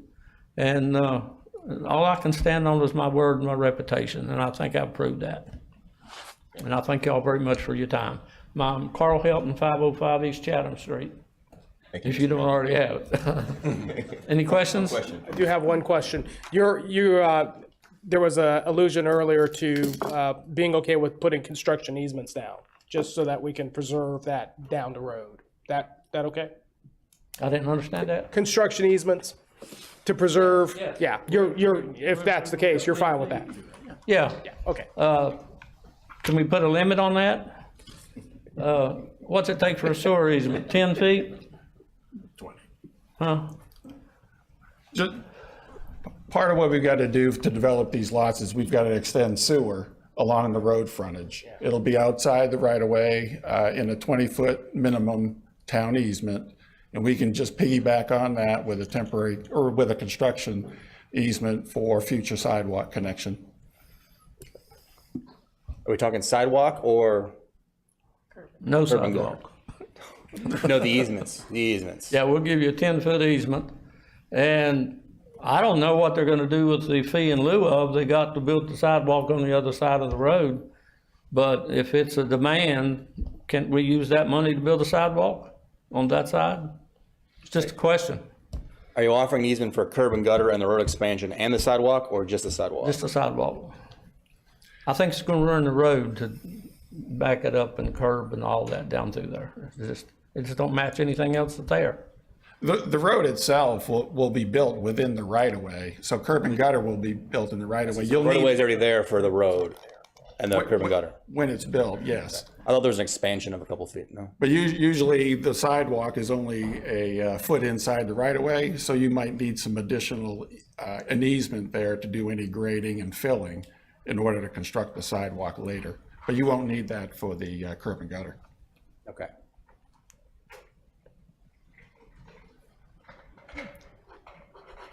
Mr. Gray, did that answer your question? It does. All right, thank you. Anything else? Thank you, Mr. Hill. Thank you very much. Thank you. All right, we'll go ahead and open up the public hearing for this item. No one has signed up for comments, so we'll close it. And let's have a discussion. Lead to a possible motion.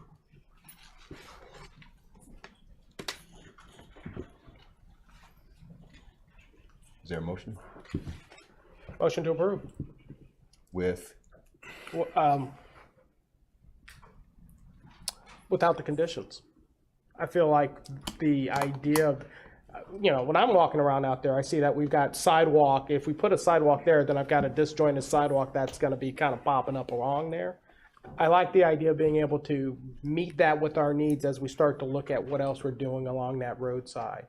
It's flexibility. I know typically we like to say you got to have a sidewalk, but I think sometimes, forcing someone to wear a blue shoe when they're red, when their other shoes are red, might not be the best fit. I just have a question. I think Ms. Ken talked about this earlier on Tunstall. So they were allowed to do it, that condition, without the condition? So I'm not really sure. Without conditions would be without any conditions. I don't think you meant without the additional condition. And so Mayor, I'm sorry, what is your question? Yeah, is this consistent with what's if we go with the recommendation or the motion? If there's no condition, it will very likely look, the road frontage will look like Tunstall Square, yes. Right. Okay. Okay. Okay, so did I use the right language? Without additional condition? Right, because their whole petition has conditions. Right, yeah, without additional condition. That's what I meant. Thank you. What she said. Okay, gotcha. All right, so we have a motion, further discussion. Or is there a second? I'll second that. Second, Mayor Pro Tem. So I'm not quite there with no conditions, but I think in a case like this, if we can get a condition that guarantees the town has the easements that, as we discussed, that we need, if we want to construct the curb and gutter and sidewalk later without any additional legal, agreements settled, like if we get it all in hand, so we can construct it at some point in the future, maybe with some development agreement with the other Salem Point or with the fee in lieu. I think I'd be okay with that. And the reason is, what I'm struggling with is, like, how do we treat these sites that could qualify as exempt and they don't really owe us anything? Is it fair to recover everything? And this isn't the first one, it's not gonna be the last one. So really think about not just this case, but every case down the road where someone wants an exempt site plan. Does exempt mean nothing at all? Or should we change the rules? Or is just committing the easements to us so we can do it later without any, interaction sufficient? So that's kind of where I land. Like, if we can get a condition that ensures the town will have the easements in hand necessary to construct it, or someone else to construct it, with us, I think I'd be satisfied. And for clarity, are we still asking for a fee in lieu at this juncture? I don't. Being offered. That's not being offered. No, right? it's not being offered, and I don't think so. I think it's exempt, and does that mean anything to you or not? Like, if it's exempt, well, it's not exempt, but it could be exempt, right? Like, we see sites like this often where it's one lot, and they want to come in and we're like, would you build a sidewalk or not? And we should be consistent with everyone prior and everyone going forward. So I think the offer in cases like this, where you have small developments that can absorb a lot of the costs of giving all the necessary easements that the town needs to construct it ourselves, I think is, to me, above and beyond what they have to do on an exempt site plan, is, I think, a good deal.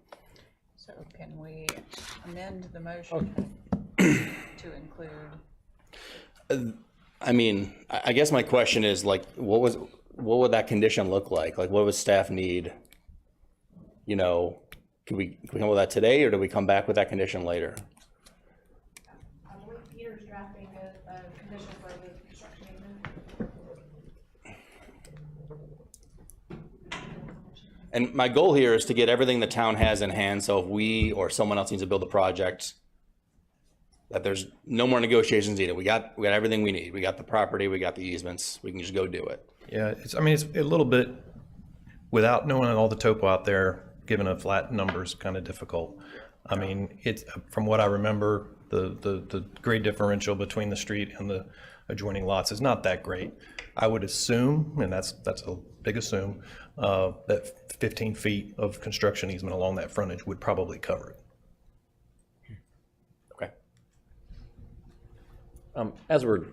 As it's getting written, I respect Mr. Helton's service to the town and to our country. I also don't believe that if there was an out-of-state developer proposing this, we would even consider it. So separating the person from the project, I think we make bad decisions when we have emotion about who's involved. There are things in the past that I kind of think emotion got the best of us. The word affordable does not appear in the application either, even though it was said here. I did a search, it doesn't appear. So I base my decision on, like, what's on paper, and I just don't think it's a good project. I don't think the 4 driveways is a good idea. This sidewalk is gonna be important. There's gonna be bus lines through here. They mentioned the attractions. There's actually a greenway to the north if you go up that neighborhood through Cary Greenway. So walkability in this area is going to be essential, and the sidewalk is for the people around, not necessarily for the homes here. It's for everybody else around there, which there are. Even this picture, there's probably 200 homes, and that's what the sidewalk's for. It's not just these people, but for everybody, for the community. That's why I care about sidewalks so much, is that it's for everybody. It's for the people. And I just don't think we would even think about this if it was somebody from Florida, right? I mean, maybe I'm wrong about that, but like, it's because it's the people involved, and that's what's, it's becoming emotional. And I hope that we separate those things, and it's about that land right there. I appreciate your concern. I disagree.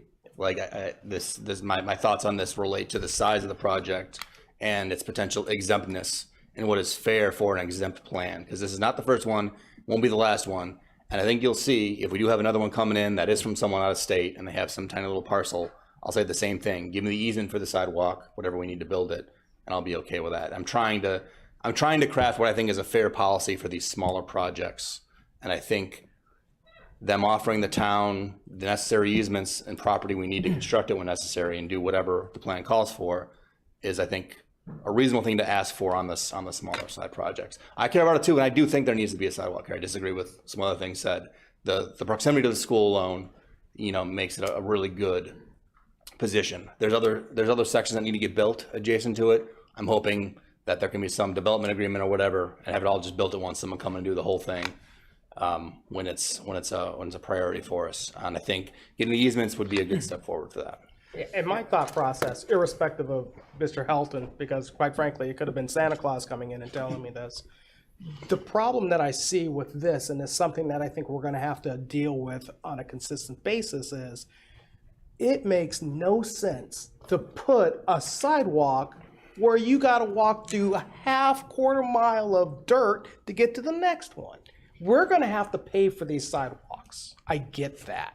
And I don't think that the town of Apex is opposed to us using our money to do this, to pay for these sidewalks. I do think it becomes very interesting, and the reason why these are exempt is because we're saying these are small enough lots that the normal defraying of costs that we request upon developers with regard to these sidewalks and other such amenities is much harder on that developer and or builder or that owner of that lot. So when I look at a project like this, or even Tunstall, the thing that jumps out at me is these are sidewalks we're going to have to pay for. And the question that comes to mind, and it's not because it's Mr. Helton here, but the question that comes to mind is the issue of fairness. How do I justify that we are now asking this side of the street to pay for a sidewalk that we didn't make the other side of the street pay the sidewalk for? Well, to clarify, they paid a fee in lieu, right? Right. They have paid money. Right. And but that's why I asked, what's the question? Because they paid the fee in lieu because of the size. I'm not sure why they paid fee in lieu. I wish they hadn't, frankly. Yeah. But, and the fee in lieu also covers that one to the east, right? Yeah. So that will connect all the way through. Money, if this gets built this way, right, money is somewhere in some place to build that next part. And then we have the connection all the way through. Right. But once again, that's because of the size as well. So a couple things, we cannot undo the past, right? Like that's development to the south was approved, I think, before any of us got here, right? So it's like, what do we want to look like in the future? And so I do feel strongly about the sidewalk. What holds me back is if we don't approve this, is the owner of the lot is going to go for the exempt status and we're getting nothing, right? And so we saw that with that property that was rejected, I think in January 10th along Holt Road, right? The neighborhood got rejected. The developer came back, or the owner came back, the next council session, okay, fine, I'll build my own house here, right? You're not going to get nothing. And there still be a driveway there. And I'm afraid that that's kind of the situation that we're going to run into if we're going to be putting these kind of conditions on lots where, frankly, the owner has a different option, right? And they don't have to come in front of council to ask for. To be fair, they would have to rezone to medium density straight. Like some other cases, they've already been zoned to the density. This case, they would always need a rezoning. Right. But to me, the principle holds that if something's exempt or not exempt, and if they're treated specially under the law, should we be consistent in that fact? Sorry for interrupting. So, no, I think I'm there, right? And so that's kind of what my thought is right now. And so I think I'm with Councilman Mahaffey here, that if we get the rights of way and the easements established right now, so that doesn't put a burden on the town and possible condemnation and all that jazz later, then I think I'm good without the sidewalk condition. What I would also remind my colleagues is that we have a lot of needs for sidewalks. They're all over the place, these sidewalk gaps. And the thing I fear is like, this is important, but maybe not top 10, top 20, and we're gonna knock out, the most important ones, but this may come, I think it'll get done eventually once we, if we proceed this way. It will disrupt the homes that are there. They're gonna hate it when this thing gets built, but just like the ones on Salem, they hate it right now. But it may even be much later than we would like, because there are probably 25 projects that maybe are more worthy of taxpayer money right now. And so, it could be years and years and years, and that's too bad. Can we hear from you? Got anything? We'll add a condition that states a 20-foot permanent construction easement shall be provided along Salem Church Road for future sidewalk connection. Councilman Gray. I'll move with that condition and withdraw my previous motion. Okay. Same second. Okay. Any further discussion on that? Mr. Hilton, I trust you. All right. About those tickets, man. All in favor, say aye. Aye. Opposed? No. Okay. Motion carries 4-1. All right, moving on to public hearing 4. Thank you. Rezoning case 23 CZ12 Sweetwater PUD amendment. Good evening. This rezoning is located in the Sweetwater development, which is on the south side of Highway 64. This is a small 9/10 of an acre, approximately parcel on the south side of Core Banks and east-west of Little Gem Lane. That's currently zoned plan unit development and conditional zoning, and this is an amendment to the existing plan unit development. So the zoning district remains the same. The proposed zoning is consistent with the 2045 land use map, which designates these two parcels as mixed use. The applicant conducted a neighborhood meeting on April 18th. There's no increase to the residential density proposed, and so a letter from Wake County Public Schools was not requested. Some background on this PUD, and in particular these parcels. When the original Sweetwater PUD was approved, the parcels are located generally in this area. They were split between non-residential and residential, which continued with the 2016 PUD amendment. And then in 2017, by that time, core banks had been constructed to the property line, and the engineer or whomever at that time just shifted that residential land use to match the alignment of core banks. The applicant is proposing to change the land use of these parcels to non-residential. There is no residential density left. All of the units that are approved in Sweetwater are used, and so there's no potential for residential use of this parcel. The applicant has proposed a list of uses, which you have in your staff report, that are actually less restrictive than the commercial uses to the north of core banks, highlighting retail, office, vet uses, bookstore, those kinds of things, personal service. The applicant is also proposing a lesser maximum height for this parcel at 39 feet, which would be more consistent with the townhomes that are across Little Gem Lane. And they are also requesting a buffer that would be a 10-foot type A maximum buffer if a buffer is required by UDO section 826. The adjacent Smith Farm development has mixed-use development proposed here. You may recall the similar conversation with the Smith Farm PUD amendment recently. But if this develops as commercial, both properties are commercial, then no buffer would be required, and that's what the applicant is proposing with this amendment as well. And with that, staff is recommending approval. The planning board unanimously recommended approval at their July 10th meeting. The proposed amendments are consistent with the 2045 land use map, and it's The rezoning is reasonable and in the public interest in that it will allow for non-residential use of the property with a more limited list of permitted uses and a lower building height to maintain compatibility with the existing townhomes to the east and south. The overall Sweetwater PUD is maxed out its permitted residential density, and the proposed rezoning will allow for development of the property that will increase the tax base and provide services to the nearby residential uses. I'm happy to answer any questions that you may have. Questions? Hearing none. Thank you. Applicant, wish to speak?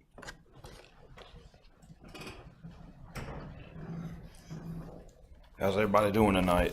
Great, how are you? Pretty good. I'm Mitch Craig with the C Group, 301 Glenwood Avenue, Raleigh, North Carolina. Amanda stole my whole show. Thank you. Everything she said was what I was going to say. One thing that I will add is when we had our neighborhood meeting on April the 18th, one of the questions we got was how high the building was going to be. And they asked us, or we limited it to 2 stories, and that seemed pretty well received. And then the only other thing that I would like to add is to piggyback on what Amanda said about the mixed use in Smith Farm and this being a good transition over to that mixed use. And it being pretty consistent with what we're showing in, phase 9 and phase 10 as well. That's all I got. If you have any questions. Do you have any thoughts on the orientation of the buildings here? Are they, or it's too early to tell? Yeah, it is. We don't have anything going on there right now. Yeah, so those are the backs of the homes right there, right? The townhomes. No. There's a road. There's a road, right? Well, yeah, across from. Across from the road. Yeah, they're across from the road. Yeah. Other questions? Okay, thank you, sir. Yes, sir. All right, we'll go ahead and open up public hearing for this item. No one has signed up for comment. We'll close it back to council for discussion, leading to a possible motion. I'll make a motion to approve. Motion, Mayor Pro Tem. Second. Second, Gray. Any further discussion? I'm good with it. Like, I like the height restriction. I think it could potentially put something here, which is a real amenity, I hope. I know we can't say specifically what will be there, but, on the list of uses, something that could really serve the neighbors. The height's lower, so it's not like you get a commercial building towering over them. It could be useful. And it makes sense that they can't put any more residences there, so. It makes sense to me. The only thing I'm not in love with is the asterisks around potentially removing the buffer. Like if it's going to be built, then I'd like to see that buffer stay in place, even if Smith Farm develops commercial there too. I think it's going to come down to who builds first, right? Because if you build this out, then the buffer stands, and it makes no sense to take that down at some later date. So I think we're looking at a bit of a timing issue on this one, but I see no reason not to do this. Thank you, Councilman. Yeah, I'm a little worried about, as I was alluding to, like the buildings, potentially the front of them facing the back of somebody else's house, and they, look out their bedroom window and see some stuff. That's probably more of a. So that's actually the front of those townhomes. They face Little Gym. Oh, all right. These are not out. These are the. Gotcha. As I understand it, those are the fronts on that. Objection removed then. Withdrawn. That's good. Any other discussion? Go to the vote. All in favor say aye. Aye. Opposed? Motion passed unanimously. Public hearing 5, right-of-way road closure request, portion of Burma Drive. Town Clerk Alan Coleman.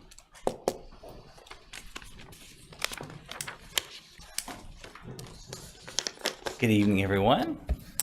This is public hearing number 5, which is to conduct a public hearing and consider adopting an order closing a portion of right-of-way on a portion of Burma Drive, south of Goodworth Drive and north of Pristine Water Drive, between 2 tracts owned by Apex Industrial Owner 3. When the Cash Corporate Center was originally designed, Burma Drive ended just south of the Empire Distributing Building, which is right here where you see the yellow print. During the expansion of the Cash Corporate Center site in 2001, a bulb, or the cul-de-sac there, was created on Burma Drive for construction so that trucks could turn around in the street. Essentially, this closure request is to correct an old plat that included a temporary cul-de-sac, which is no longer necessary. Transportation and infrastructure staff worked with the developer of the Cash Corporate Center to address the turnaround removal and realign Burma Drive as originally constructed. In this scenario, we are the petitioner, we are the applicant. As a reminder, council adopted a policy on closing public right-of-ways for streets, roads, and alleys in 2016. This policy directs the town clerk to facilitate this process. The town's technical review committee, comprised of many departments, including transportation and infrastructure, planning, and public safety, have all reviewed the submitted request and recommends council consider approving this request. On May the 9th, council voted to adopt a resolution signifying an intent to close this right-of-way. The executed resolution and plat map for this area are included in your attachments. Notice of the adopted resolution was published for 4 consecutive weeks pursuant to the statute, and the affidavit is included in your attachments as well. During the June 13th meeting, council voted to delay this public hearing as notice had not been posted at the actual property. So this is a follow-up to that action, and that has been posted for the required 30-day period. I'm happy to answer any questions, and also the transportation team is here as well. Thank you, Mr. Coleman. Questions? Hearing none, we'll go ahead and open up public hearing for this item. No one signed up to speak tonight. Close it. It's back to council. Is there a motion? Motion approved. Motion again. Second, Zigerman. Discussion. All in favor say aye. Aye. Opposed? Motion carries unanimously. Thank you, Mr. Coleman. Let's take a 15-minute recess. Be back at 8:15.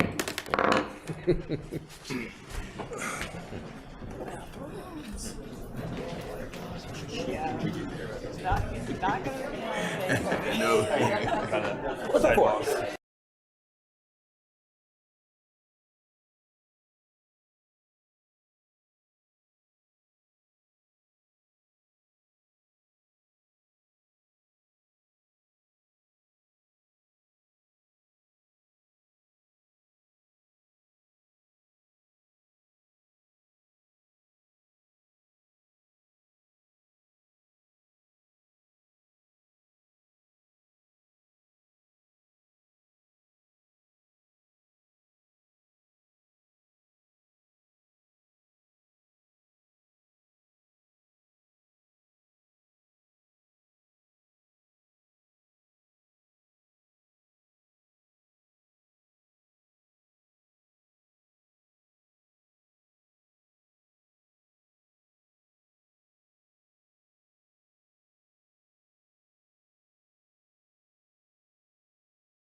in session.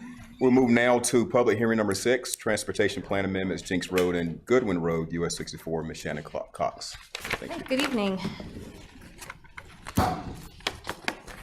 So the first amendments this evening are in the vicinity of US 64, which is shown here on the exhibit, between Goodwin Road, which is located here, and Jenks Road. The proposed amendment is to add a future local connection between Goodwin and Jenks. Local connections are typically built to residential street standards, so they're our lowest classification on the thoroughfare and collector street plan map. We only show these where connectivity is critical.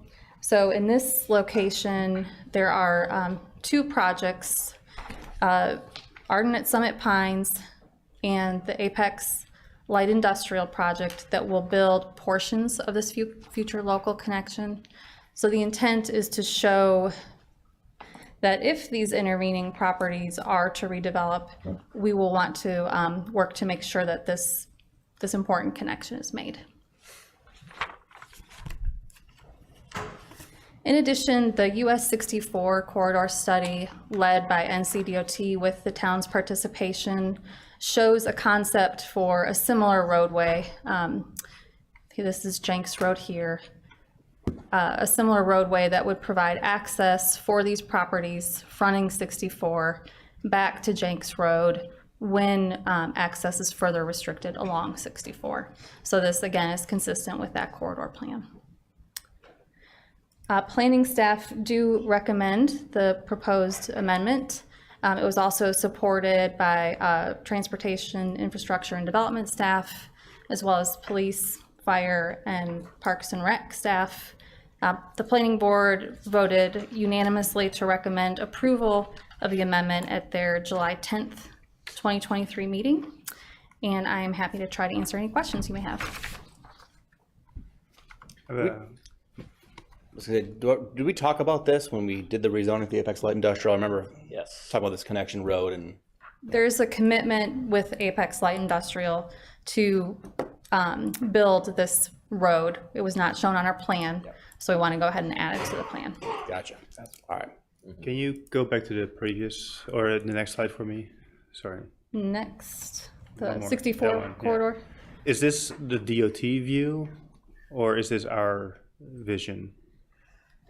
So this is from the US 64 corridor study, which was an NCDOT-led plan that the town of Apex, Cary, Pittsburgh, Wake, and Chatham counties were all partners in. Okay. So, we anticipate and have identified interchange locations on our transportation plan to reflect this corridor study. And so in terms of construction, if this were to become reality, the construction costs would be carried by DOT or by the town of Apex? In terms of the local connector that we're proposing to add? Because the local connector is, there's a connector here, right? And so would this be part of the DOT implementation? So the corridor study shows roads as a concept that would provide access to parcels adjacent to US 64 that may not actually be built by NCDOT. So it would be, this plan would be jointly implemented through land use, local roadway planning, and NCDOT projects.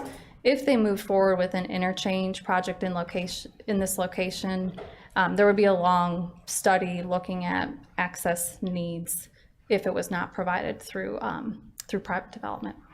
And so the proposal is to basically realign that connector road, push it further to the north, align with that road that was committed as part of the light industrial rezoning.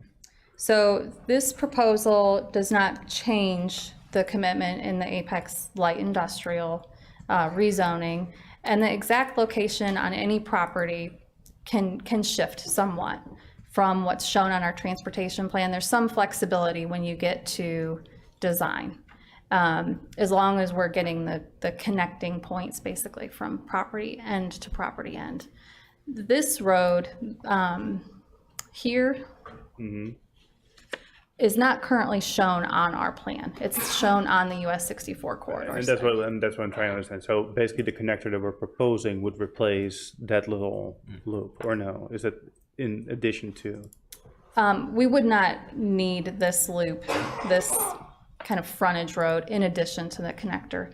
The access between these parcels back to Jenks Road would be provided by this new local connection. And if you, maybe you can say the Apex Light Industrial had some space that was on the southeast corner that was kind of envisioning accommodating that long-term map she was just showing. Right. But this will be further north than that, I think, right? Exactly.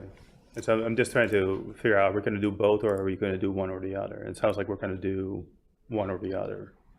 So we would not necessarily need exactly what they're showing in the 64 corridor study. This was adopted in 2011. We didn't know how properties would develop at that time.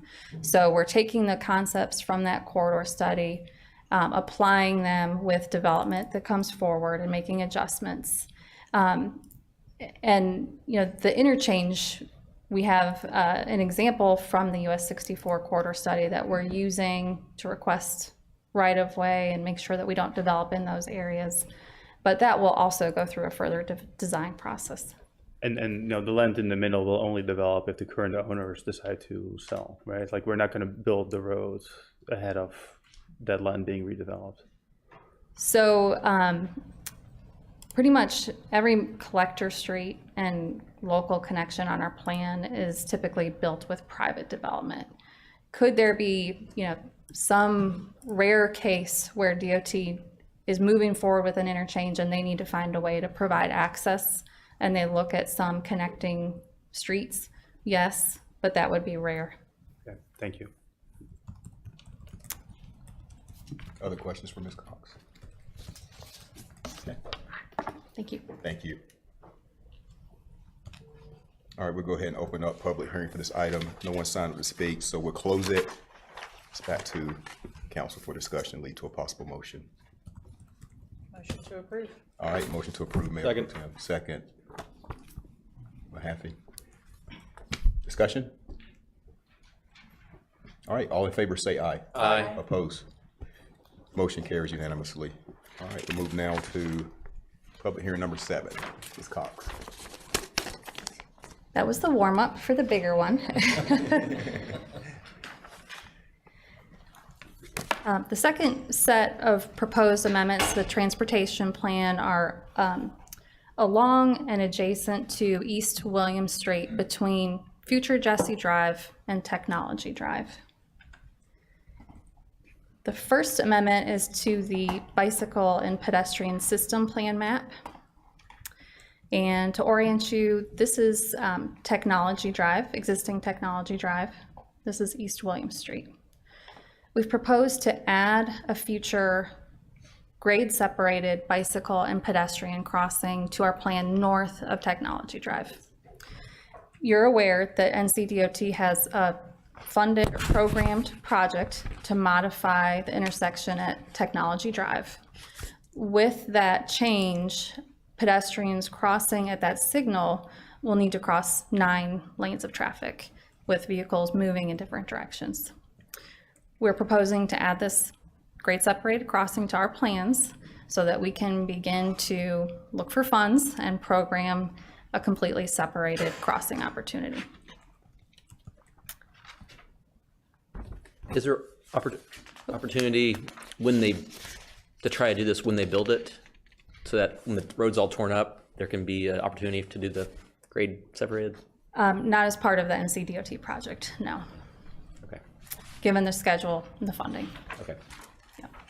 Yeah, we asked for that, and they said, it's like, yeah, sorry, we forgot about the pedestrians. I hope they would have second thoughts about that, but apparently not. So they will be accommodating pedestrians to the best of their ability at the signalized intersection with those design plans, and we're in that review process, but there won't be any grade separated crossing. The remaining amendments are to the thoroughfare and collector street plan map, and I'll go through these in numbered order.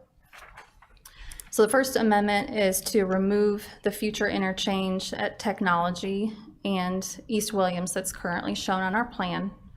With the NCDOT project here, they investigated multiple alternatives, including interchanges and reduced conflict intersections or super streets. The interchange concepts were impactful to the surrounding neighborhoods, and they were about $20 million over budget. So they are moving forward with the RCI, reduced conflict intersection alternative. Given the investment in this location and the impacts that we saw with the interchanges, we're proposing that we remove this from our plans. The second amendment is the only developer requested amendment out of all of these. This is to remove the future interchange at future Jesse Drive and East William Street. Some of the reasons for this request are the impact on future development of both the right-of-way and access changes in this location with an interchange. Also, given that there won't be an interchange in this location and it was not within available funding, there's thought that there would unlikely be funding for an interchange at Jesse Drive as well. In addition, it was noted that the town's Jesse Drive capacity analysis report, which was done with the feasibility study for Jesse Drive, showed that an RCI, the same thing that they're building at Technology Drive, would operate acceptably in the 2045 build scenario. The third proposed amendment is to add a future major collector street between Reunion Creek Parkway, which is right here, and Colby Chase Drive. Major collector streets are built without access to single-family residential driveways. Otherwise, they're 60-foot right-of-way streets. The purpose of this new connection is to address a lot of the concerns that we heard during that public meeting for the Technology Drive project about the new restrictions and access from these neighborhoods into and out of East William Street. With the Technology Drive project, the only left out will be at a new signal at Reunion Creek Parkway. So people will be going through neighborhoods to make that left out. This major collector would serve as kind of a frontage road, but still allow for development along East Williams. And then the fourth amendment is associated with this new connection. It's to realign the future extension of Colby Chase. That extension wouldn't work anymore. So it would be realigned with the hub driveway here, and to upgrade that to a major collector street, so single-family residential driveways would not be allowed. The fifth amendment, we're getting there, is to add a new future major collector street between future Jesse Drive and Gladsong Road, or Gladsong Drive, which will provide, this will eventually connect to Horton Park and all the way over to Smith Road. This major collector street is proposed to add additional connectivity parallel to the East William Street corridor. East William Street already has a lot of traffic. It's going to have a lot more traffic. Those alternative routes and connections between uses will become more and more important, especially as certain access points are restricted. A major collector street would eliminate the possibility of single-family residential driveways accessing that road. And then the last proposed amendment is to just shift the Jesse Drive alignment, and that shift is consistent with the feasibility study that the town completed. Out of all these changes, the only publicly programmed project is the project at Technology Drive. We have no other, state or local projects programmed at this time. Planning staff, as well as the staff who've reviewed this with transportation, infrastructure, and development, fire, police, and parks, rec, and cultural resources, are supportive of all proposed amendments with the exception of number 2, and that was the removal of the future interchange at Jesse Drive. Regarding amendment number 2, the staff report explains that staff do not have sufficient information at this time to support this request. And, expect that it's a little premature to proactively remove this from our plans. Based on historical growth in traffic, we expect that the capacity analysis completed for that Jesse Drive feasibility study underestimated future traffic along East William Street. It used a 0.5% annual growth in traffic along the corridor, while historical growth between 2005 and 2021 has been 1.5%. If traffic continues to grow at that rate, an RCI operations would fail. In addition, we don't have alternative routes at this point. There's not a lot of connectivity along this corridor. And we don't have a development plan that we're reviewing at this time. Since I prepared the staff report, the planning board at their July 10th, 2023 meeting voted to support the staff recommendation in a vote of 6 in favor and 2 against, recommending approval of all amendments except for number 2. Since that time, we've received a request for a continuation of the public hearing for this one item.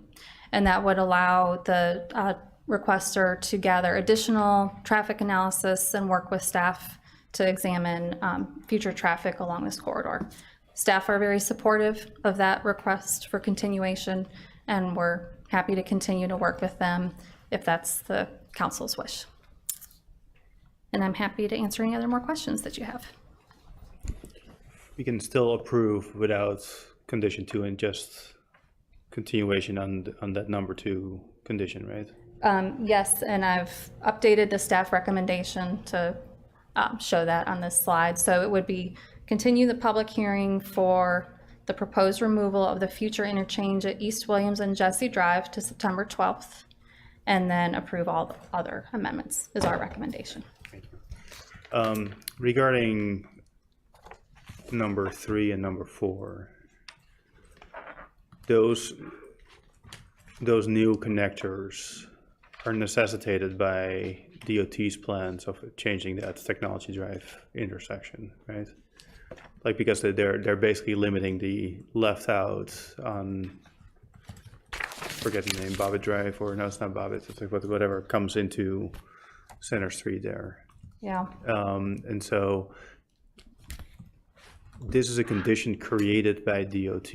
Is there any conversation that we're having with DOT for them actually funding these improvements so that these residents actually have a place to go other than through the neighborhood?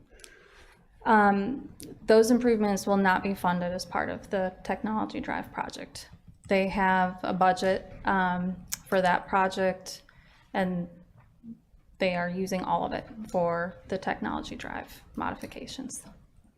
So I remember we talked about, it was you and I or you and Diane talked about this at the meeting at the time, right? About the need for this and how it can get done. You just said that DOT is not going to do it. Was there a conversation since then? Did we submit comments to this regard about, hey, it would be nice if this road was here? Did we get a response? Is there any update on DOT's thoughts on this, or are we just going to roll with it? We've submitted comments. It's been quite a while, so I'm speaking from memory here, but we have submitted comments in that regard, and they basically responded with what I indicated, that it will not be included because of the budget available for this project. As a follow-up, I'm happy to provide that comment letter and response, but it's pretty clear. Yeah, okay. What would you say the prospects of this getting done? Like, I see there's some undeveloped properties there, but a major collector, my understanding is people don't like to build them. So is this going to happen, or is this maybe perhaps a town project we have to do at some point? I can't presuppose, what development might come or be willing to build this major collector. We do, we're showing this as a major collector street on our transportation plan because we have limited options. If a development came forward, it's very typical that we work with what they are proposing. If they need some flexibility in design to be able to move forward, we can do that. But it may be an eventual municipal project if the town feels that it's important. Is major collector important, do you say, to this transportation amendment? Like, could a lower grade road make it more likely to happen if it were? We would not recommend a lower grade road because you're going to open up the opportunity to have single family residential driveways on a roadway that's likely to have. Just the purpose of what we're trying to do necessitates it being a major collector, not a minor collector. Right. But Colby Chase is a minor collector, correct? Colby Chase, the existing section of Colby Chase is a minor collector street. So there's already driveways on that. So it's just that little portion that we're classifying as major collector. So that there's no driveways closer to. Right, that's Center correct. Street. Yes. And Colby Chase is kind of tight too, right? Colby Chase is really tight. Yeah. Tight. That whole neighborhood is tight, and so I'm terribly frustrated with DOT for basically cementing the window shot and not giving anybody another option out. So they did provide a leftover since that public meeting at Bobbitt Road. So there will be a leftover. It's not final design yet, but the 65% design plans show that. As well as a right out there. There will be a right out at Stray White, and then the only full movement with a left out would be at Reunion Creek Parkway. I thought Bobbitt was too close to the intersection or something to have a leftover. No? So, I mean, they did their best with all the public comments that they heard, Okay. As far as what they can meet. That's good. Problem solved. We did it. All right. Yeah. Great job. Go home. Me. And just so I'm clear, Amendment 6 is because we've already put the money in. This is we've already put the cash into the alignment study, so we're just following through. Yeah, I mean, this is really cleanup, to be honest. This one's been waiting on the books until we looked at this corridor. And so this was done with the feasibility study, and we're updating the plan. Whatever happened to phase 1 of Jesse Drive? Like, we talked about it for a while, and I haven't heard about it for a while, since then. I guess it's 25, 26? Great question, Yeah. All right. Another time. It's a big number. I'll email Russell. Somewhere. I'll email Sean. He can email Russell. Email Russell. Don't Thank you so much. All right. We'll go ahead and open up public hearing for this item, and we have one speaker, Mr. Jason Barron. Good evening, Mayor, members of the council. Jason Barron with Morningstar Law Group here on behalf of ALA Commercial. They're the owners of property along the east side of Highway 55, essentially where Jesse Drive would plug in. We support the staff's recommendation in its entirety. Obviously, ALA Commercial as owners of property where this proposed interchange with respect to Amendment number 2, where it would go, are concerned about the developability of their site, especially given the financial impact that we've learned with respect to other interchanges or grade separated interchanges that were examined along 55, have similar concerns as were expressed just about the financial feasibility. With that said, we understand the town has to make data-driven decisions with respect to traffic, and we appreciate the staff's willingness to work with our consultants as well as NCDOT to review this information and come back to you all in September, hopefully with data that hopefully supports our position, but be that as it may, we recognize the data has to control. So thank you very much. I have a quick question. Yeah. Is September 12th going to be long enough to gather that information? It is. Yeah, that process has already started. And we spoke with our consultants this evening. We expect to have a draft hopefully by the end of this week and in the hands of the town the following week. And it sounds like Serge and his team, it sounds like 2 weeks could turn that around. So we feel pretty good about September 12th. Do you actually have a development in mind for that property? Not currently. So what are we basing a traffic study on if there's no development plan there? Growth volumes in that area. The traffic study is really about the 55 corridor and making sure that as you look at growth along the 55 corridor, that what is happening in the kind of the macro corridor is going to work kind of independent of any individual development. Okay. Yep. How do you guys evaluate a development when it looks like in 2045 or some future year, it's going to be just a cluster around there? And like, obviously the desirability of that development, if it is a terrible intersection, will go down, but it'll be a long time from now. I mean, how do you guys weigh those factors in a long-term development? I'm not sure I understand. Say that again. So if the intersection, let's say it fails, like Shannon mentioned, in 2045, the development's been built for a long time, and maybe the developers are gone, but like the quality of that development will go down over time because the intersection will be all messed up potentially. Right. So like, the developers maybe are in the game for not only short term but long term in theory. So that in theory, you're going to be concerned about an intersection that's going to fail in 2045 or 2055, even if it's a long time from now. And I can't speak with respect to this particular development because there's no development plan in mind that's been zoned for commercial. Commercial developers and apartment developers are definitely more concerned about that than like single family detached residential developers because they're handing off those communities to future buyers who inherit that. Commercial owners typically will own, they've got this spec retail that they'll be leasing out on the apartment side. They are going to be owning the apartment community.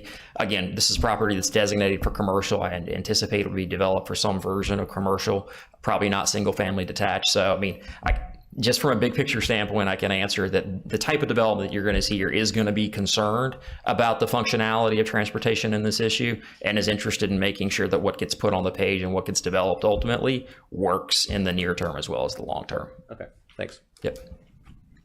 Any other questions for Mr. Barron? Thank you, sir. Great, thank you. Right.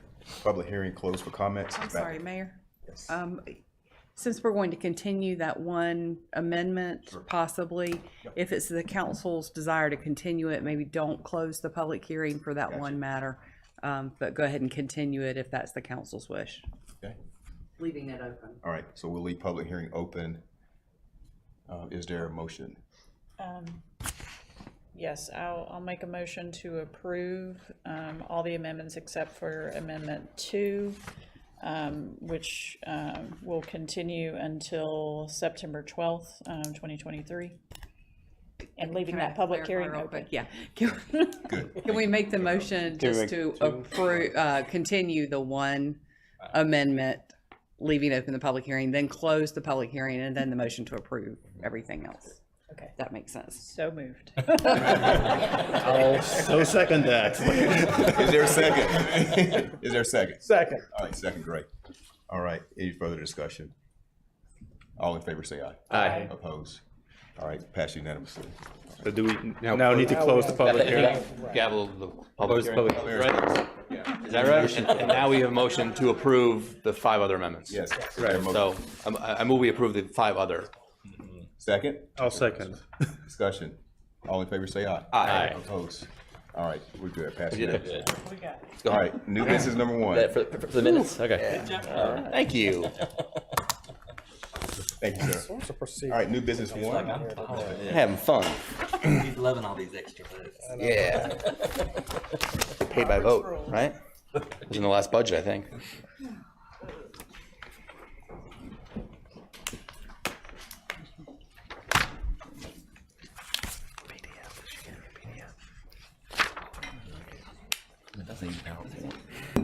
You can hit it from the window, so view. Yeah.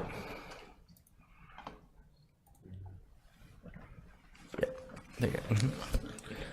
Good evening, Mayor and Council. Let's talk about some debt. We're talking about bond issuance. Antoine Morrison, your Finance Director here at the Town of Apex. The town staff is looking to issue debt. There's no action that needs to be taken on the general obligation bonds this evening. That's already been approved, but it's needed for the discussion. And so just to remind you, a brief funding update. In 2021, the voters approved the $42 million transportation bond, and of which we've issued none of that yet. We also have an open authorization of $7 million. In 2015, they approved a $15 million transportation bond, of which we've issued $8 million.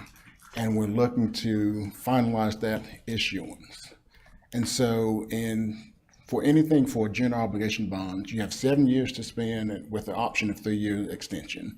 And so for this 2015 authorization, it expires next year. We've already done our extension. The previous finance director did that, and it expires next year. And so we're looking to issue that debt as well as issuing 17.5 of the 42 million authorization that we have. The bulk of the issuance will go to the Apex Peakway Southwest Connector Project, the $7 million, as well as 15.5 of the 17.5 million that's been authorized. Another 1 million will be used for safe routes to schools. And then the other 1 million will be for the pavement, the backlog, pavement backlog, street backlogs, as we're calling them. And so we're looking to issue that debt in October, this upcoming October. And so what we're looking to do is to take advantage of some of the economies of scale. Since we're going to the market, we're going to issue this debt, it makes sense to do a 2/3 authorization also. And so what that would allow us to do, we've already planned for the Mason Street building project. Council's already approved it. It's already been budgeted. It's already been through the CIP process. Now it's time to actually fund that debt. And so we're looking to fund that along with the GO bond authorization that we're going for October.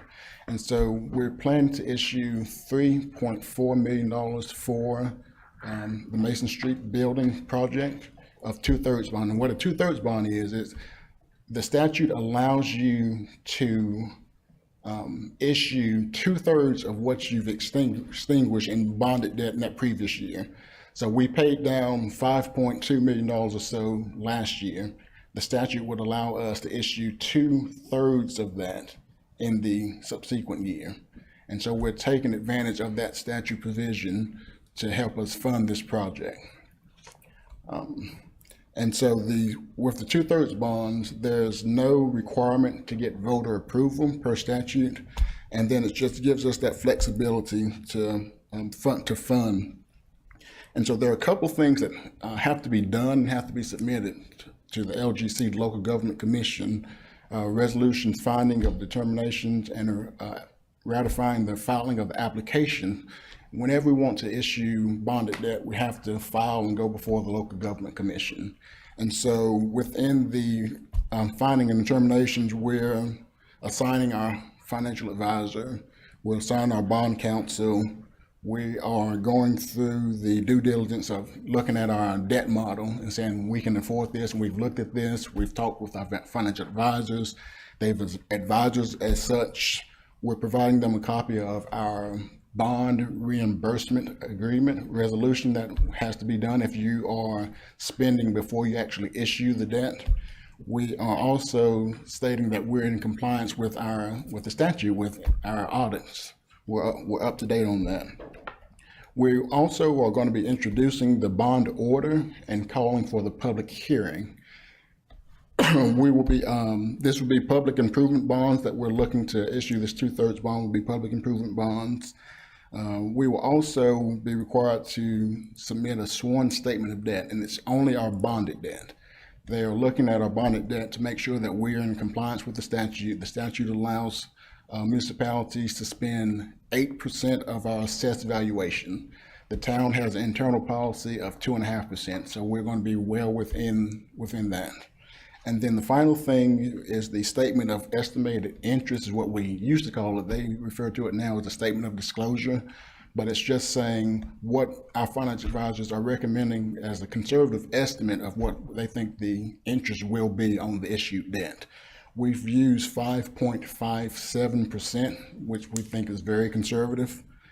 And they're using the safe harbor interest rate provision. We're looking to spread this debt over 20 years, which is allowed.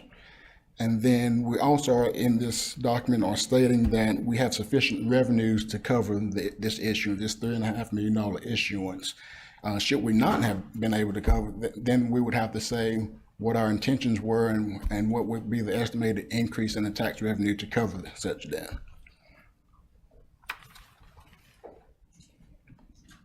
So there's a laundry list of events that are going to be happening over the next couple of weeks, couple of months. Today we're introducing the bond order and calling for the public hearing on August the 11th. The notice of public hearing will go out. 15th, which is next Tuesday, we'll be meeting with the bond rating agency, Standard & Poor's, as well as Moody's. The 16th, we will have our due diligence call with the local government commission, where we'll go through any concerns that they have. We'll go through our preliminary official statements, which are the statements that will be provided to the bondholders that are going to be making the bids. And so we'll go through that, make any changes, corrections. The 22nd, we are asking you to call for the public hearing and then potentially adopt the bond order. September the 12th, we're looking for the approval. We'll be back before you to get approval of both the issuance of the 2/3 bonds as well as the general obligation bonds. October the 3rd is the sale date, and we look to close on the 24th and the 25th. They don't allow you to close on the same day for separate issuances.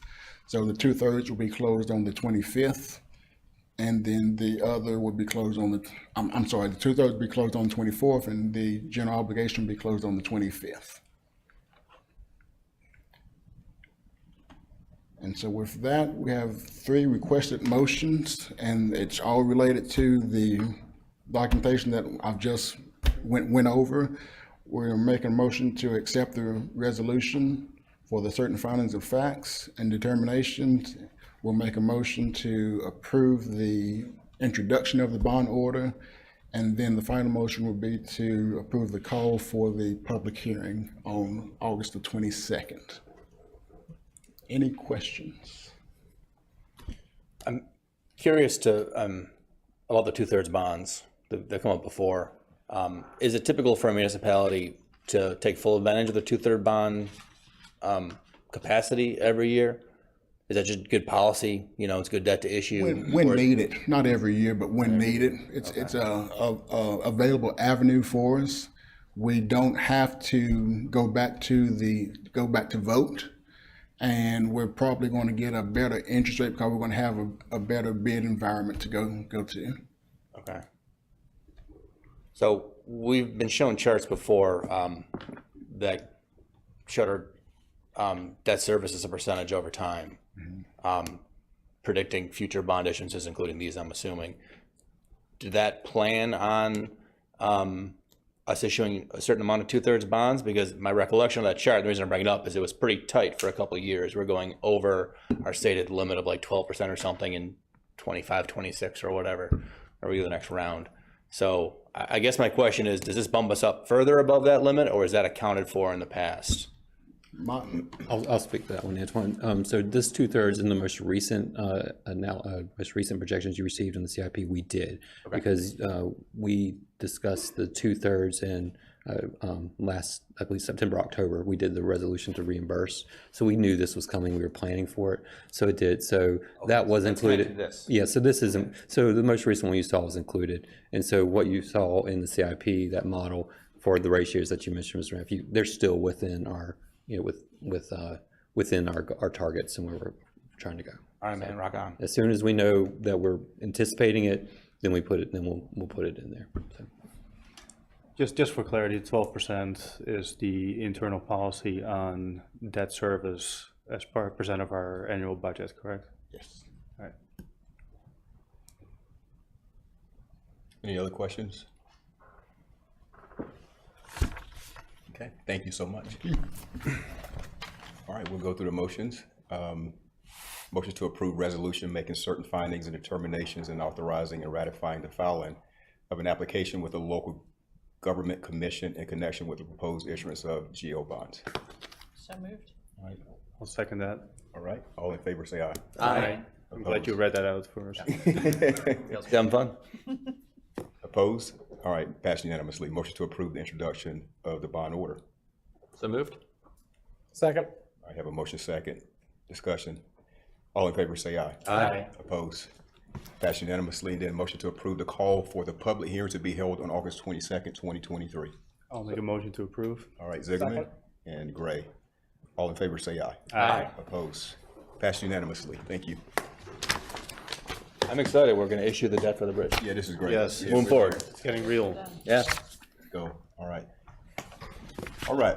Ms. Taylor Ray, come on up. Mr. Hastings, come up real quick. You have 1 minute. I think you have something to say to council real quick. I'm not giving you 3 minutes, just one. Yes, sir. Speak fast. Thank you, Jeff Hastings, 3601 Friendship Road, Apex, North Carolina. Here tonight on behalf of the White County Historical Commission, I'm the vice chair. Fortunately, today I was the presiding chair where we authorized the town of Apex a certificate of appropriateness for the rehabilitation, reconstruction of the Tunstall House, the moving of the 2 buildings to the accessory buildings put behind there, the turning lane for the fire truck. It's been 12 years in my work. I am elated this town council saw fit to move forward. And I want to say from the Historical Society, I appreciate it. From the Historical Commission, y'all did a bang-up job with clearscapes and had all your ducks in a row. There were no questions, there were no objections, and it passed unanimously. So thank you very much. And so we look forward to the next hurdle, or getting over the next hurdle with the Tunstall House in the next 8 months. So I think I made a minute. So thank y'all very much. You had 3 minutes for that, man. That's great. Thank you, Ms. Hastings. And I want to say, Jeff, I appreciate you thanking us, but really, we've been here for a couple of years working on this. You've been fighting the whole way the past 12 years and longer. So your diligence in this matter, your advocacy, I think really made a big difference. And I appreciate all the work you've done on this too. It's a team effort. So yeah. Thank you all very much. Thanks. Okay. All right. Ms. Taylor Ray.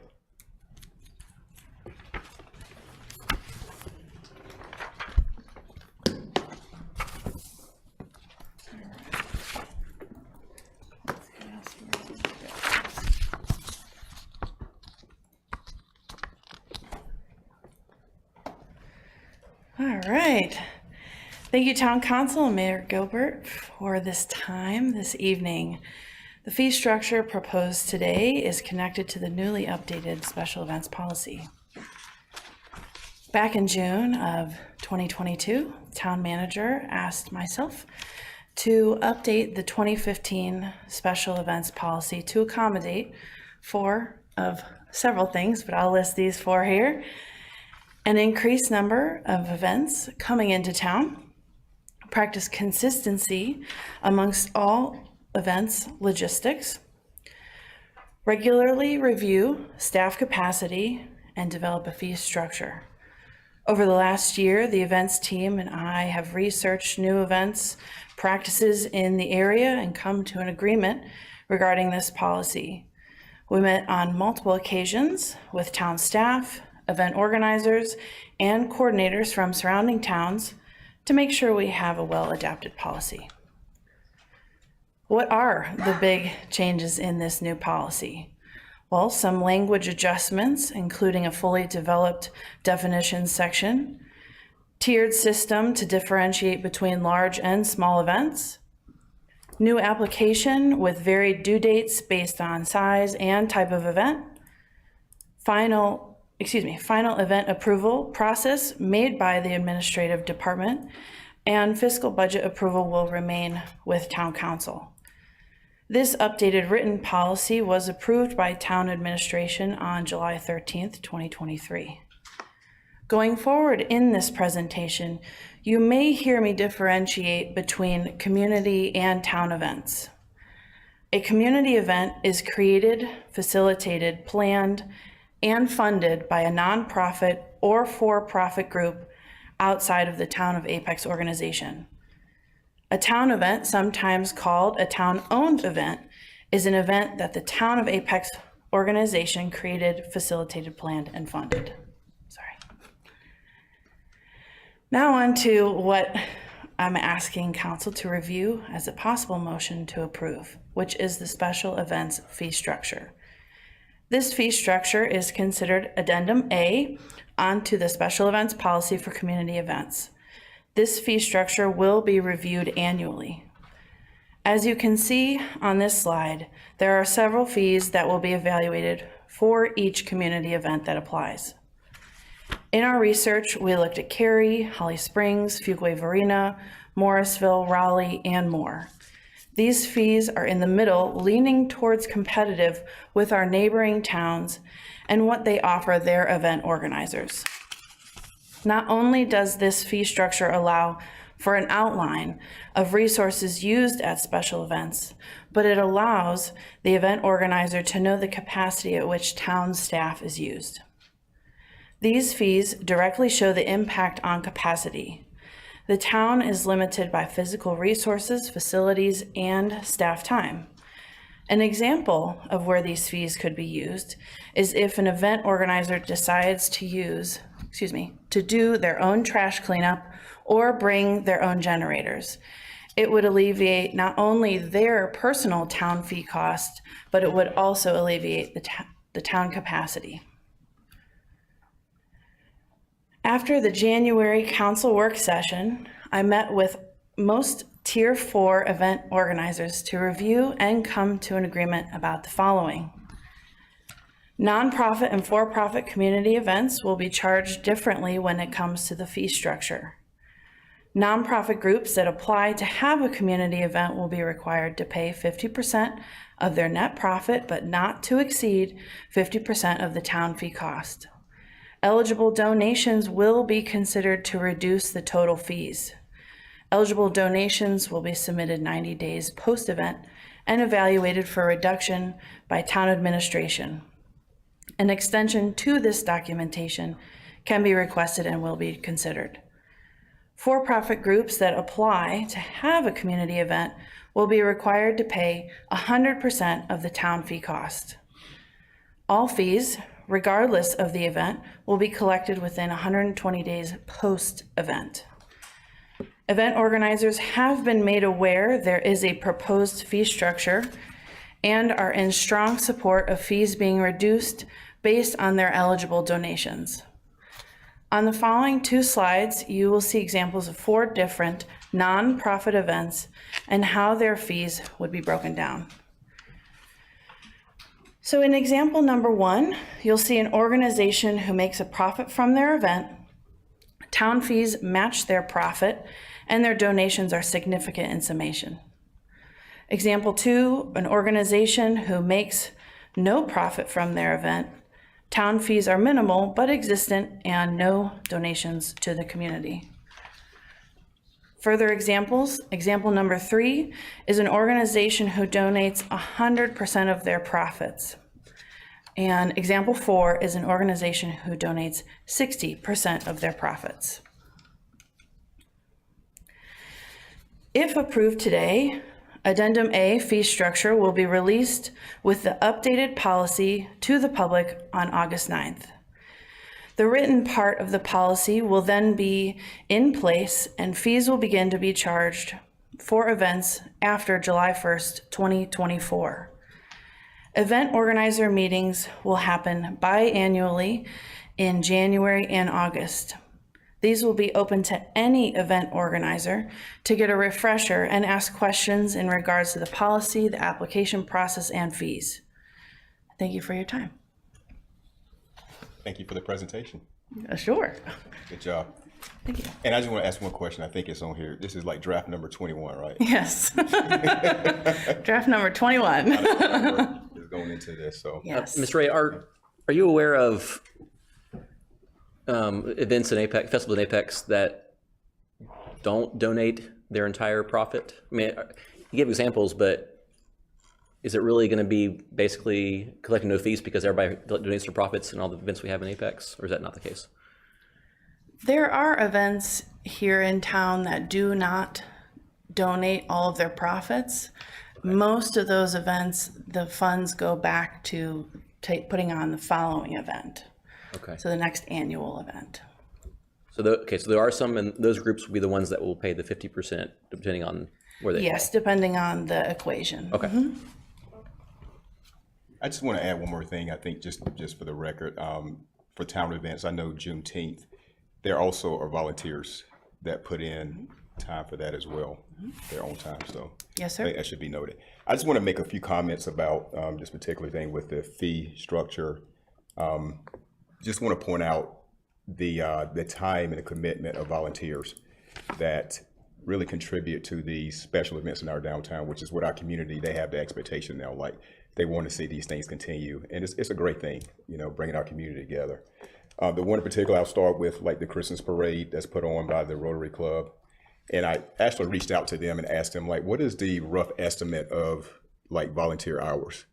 And they gave me 1,000 hours, which is quite a bit.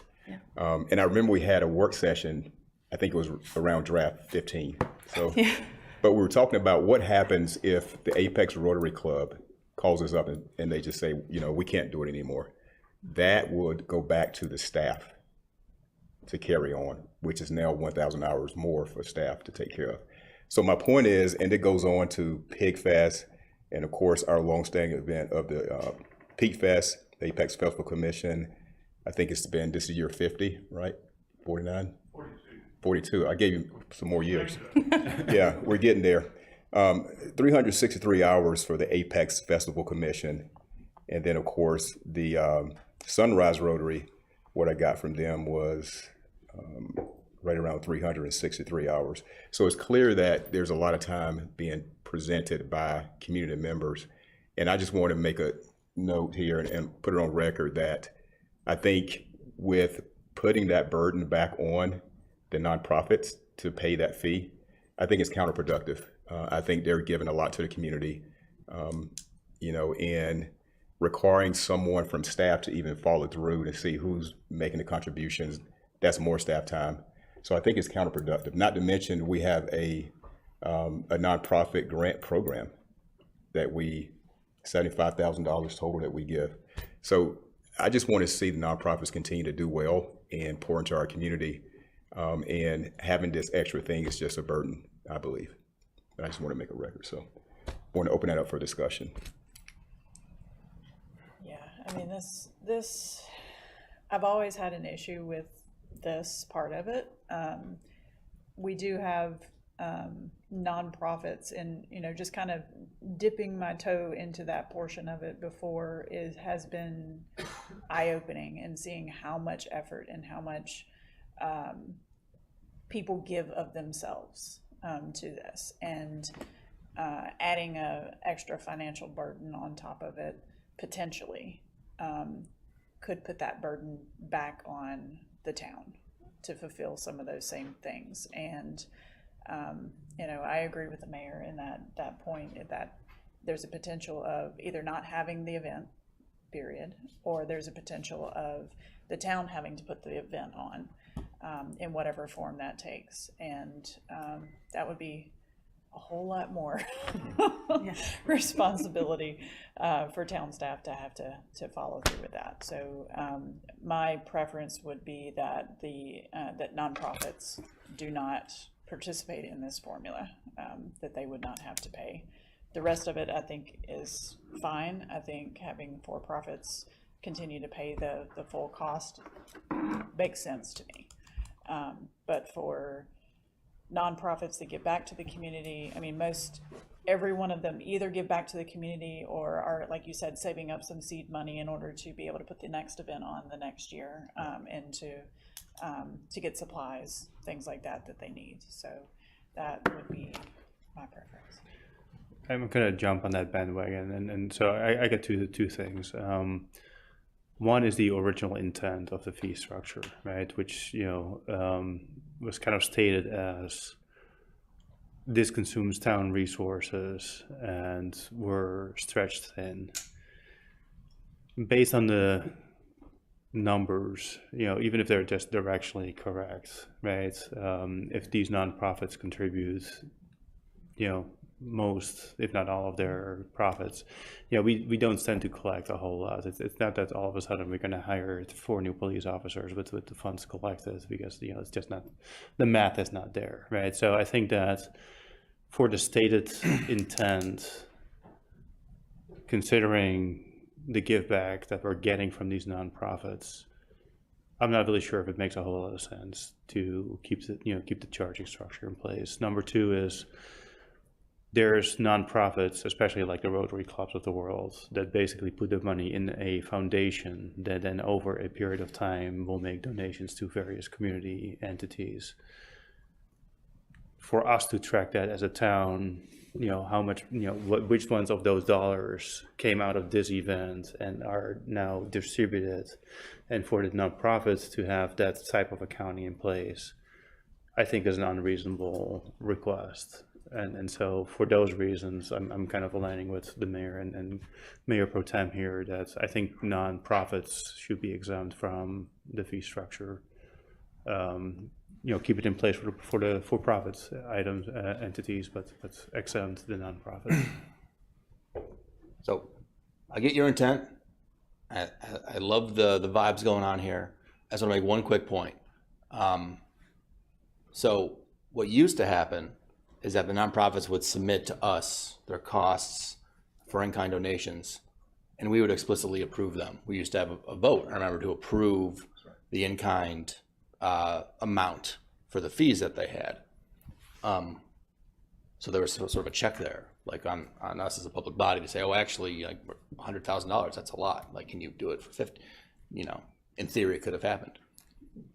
So if we have this policy where nonprofits are just blanket exempt, then aren't we kind of writing them a blank check? Like what's, the check of us approving it is no longer there. And the incentive in this policy is that, well, you don't want to pay more money. But if they're fully exempt, what's to stop them? Oh, 5 dumpsters? I need 20 dumpsters. I need more police officers. Like that.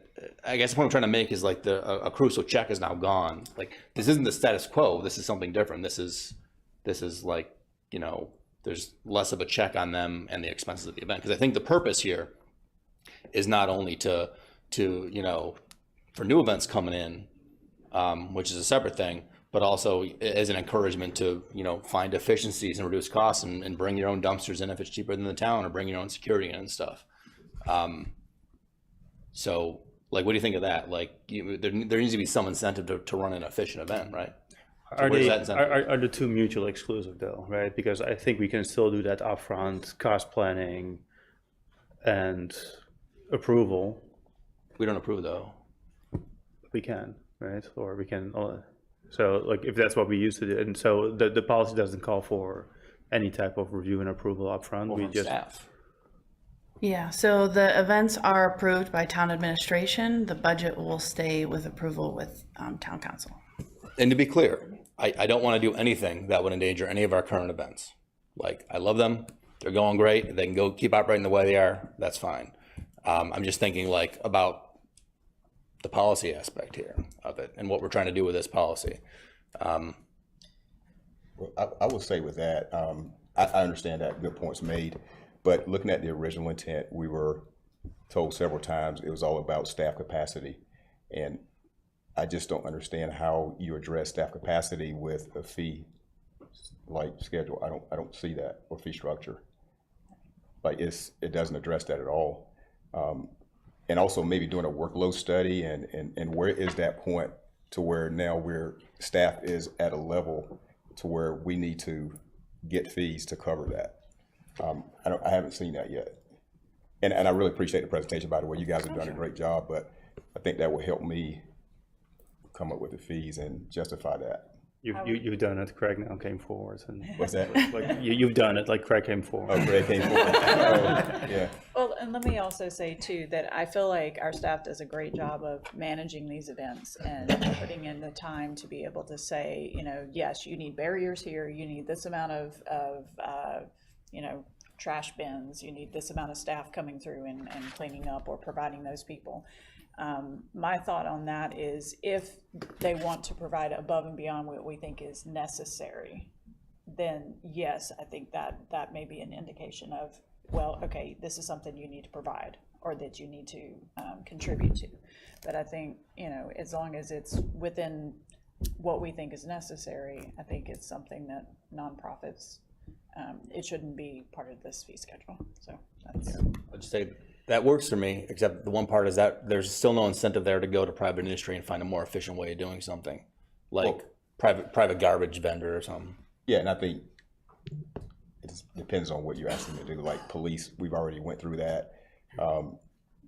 There's no way they're going to bring in private security. We've already discussed that. So I think it's more with the Parks and Rec department and what they're requiring is maybe we look at.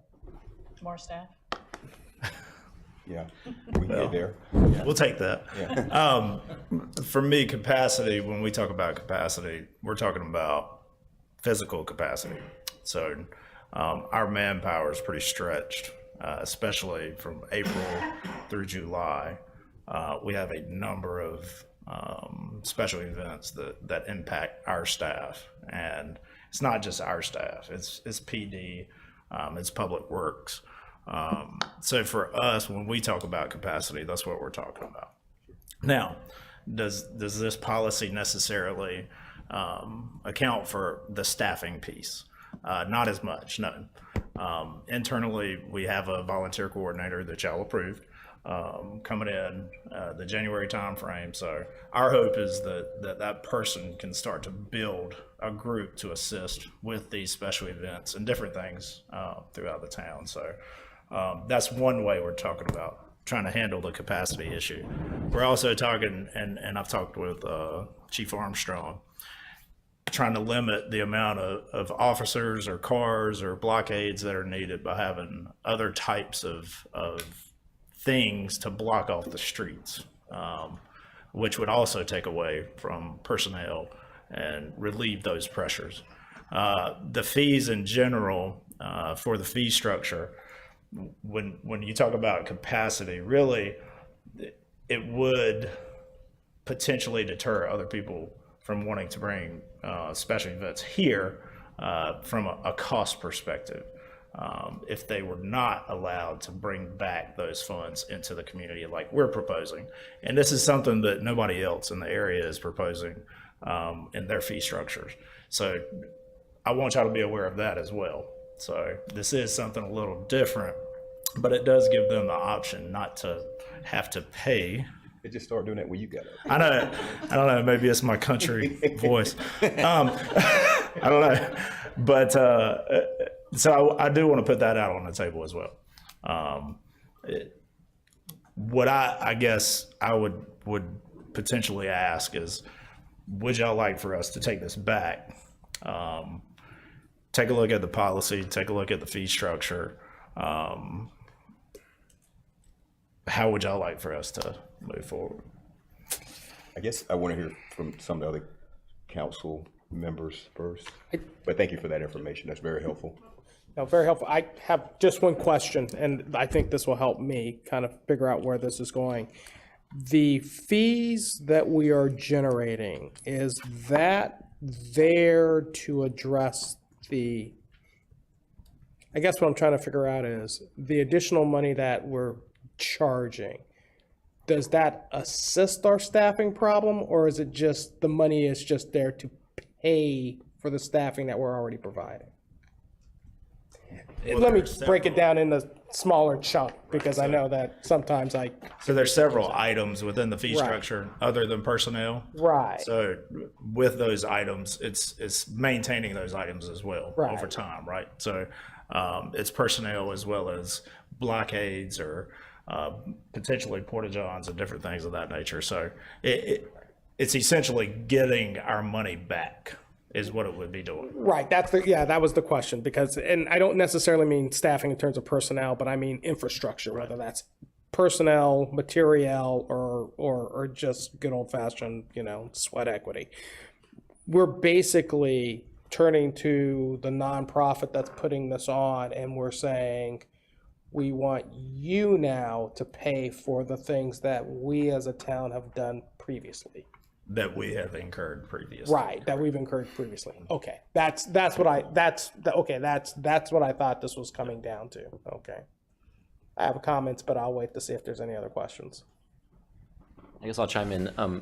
I think we're doing this because the status quo was not working, and exempting nonprofits, most of them are nonprofits, I think, who do festivals. So I think the status quo we would be retaining that, which I think would be undesirable. And we're on draft 21 or whatever it is. I mean, this has been thought through a little bit. I'm uncomfortable making policy decisions after a lot of thoughtfulness has gone into it. But I wanted to address one of your things, the Rotary Foundation. That's a common one that the Sunrise also contributes to. You referenced our charitable giving. We look at that, we make sure that it's directed toward Apex. And if we're going to be comparing the festival kind of charitable part to that, having the requirement that the money stays in Apex to the charitable organizations, I think it's a good thing. And I think my impression is that most festivals donate all their money, and it's going to stay in this policy. If they do that, it'll stay in Apex, which I think is desirable. Instead of going out to the foundation, that's a worldwide thing, and money does come back, but like you don't know if it's going to come back to Apex necessarily. So if they're donating it to that organization, they do a lot of good, but maybe not in Apex. And we're providing a lot of taxpayer in-kind support that I would hope would come. The money would in the form of charitable contributions would come back to Apex if it's our taxpayer money. So I actually support the policy, and I'm sure, delaying it again after so much talking sounds agonizing to me, but that's where I'm standing. Well, I agree. I would like to make a decision tonight for sure. But I go back to the volunteer hours that's contributed by community members, that if they pulled out, staff would be required to do it. Which in the, cost estimate is priceless when you have 1,000 man hours going into providing these services for the town, that if the town was required to put in 1,000 man hours to address the Christmas parade, it wouldn't happen. It wouldn't happen. It would not happen this year. And we wouldn't be sitting here because the community would be like, get out. Right. Y'all would be well overwhelmed. So, but I kind of want to go back to Councilmember Gant's point, right? Like right now, we don't have any control over where the money gets donated either, right? And so I don't think we're losing anything there. No, we would gain. It'd be an Apex. That was part of the plan, right? It's charitable foundations that are toward Apex organizations, right? Is that correct? Yeah, so an eligible donation is defined as a charitable sum of money given to a nonprofit organization that serves Apex. Yeah. Specifically Apex. We have no control now. I agree with that, but we would have control with this, which would be desirable, I believe. Well, and there's nothing to say that we can't also add that to this policy, and still take away this nonprofit piece of it. We can still say we would like for you to, whatever donations you have, if you're going to put on an event in Apex, we would like for you to donate your profits to a organization or something that benefits Apex. Well, if there's no fee structure, what's the lever? Well, as a condition for the waiver, like we can make it a waiver type structure where we basically waive the payments instead of giving a blanket exemption. But the policy would be the waiver if they decided to donate Apex and donate all the If they do it, right. But then we're kind of back at the administrative requirement of us tracking that and the nonprofit tracking that. That's more staff hours, more staff time. But in the application for the event, they likely will say which charitable foundation they are planning to give the money to, right? Is that not part of it? Year after. No, they tell you 90 days after. 90 days after. It's after, okay. Like the festival commission takes applications afterwards and writes the checks, and that's what they're announcing now, like with their. Okay. So it'll be a thing afterwards. Okay. Well, I just want to point out that the reason we're at version 21 is there's been a tremendous amount of input with these same organizations we're talking about, and what I heard earlier was that they're in support of the current policy. Like we've gotten to a spot. Is that true? That's true. I'm sure they're in support of what I presented tonight too. Who is? I'm sure they're in support of what I presented tonight as well. Yeah.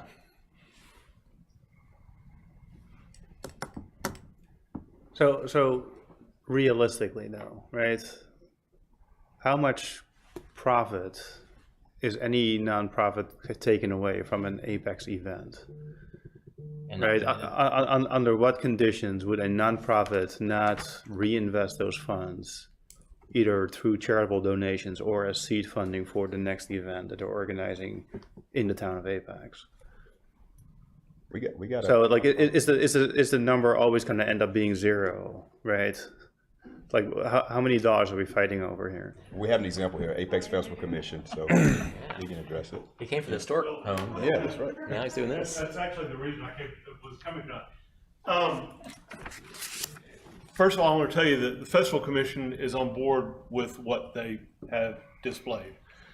I think that a nonprofit, year 3 to 4, if they're not generating enough income to pay their own bills, they need to re-examine what they're doing. I think that one thing that I've not shared with Taylor, but one thing that needs to be delved into is what kind of nonprofit are we talking about? Festival Commission, we're a 501c3. That means we have no paid staff.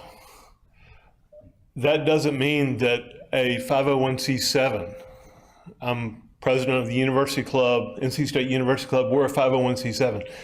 We have $3.2 million in payroll. So it's not just a cut and dried answer to say it's a nonprofit that is putting on an event. I just think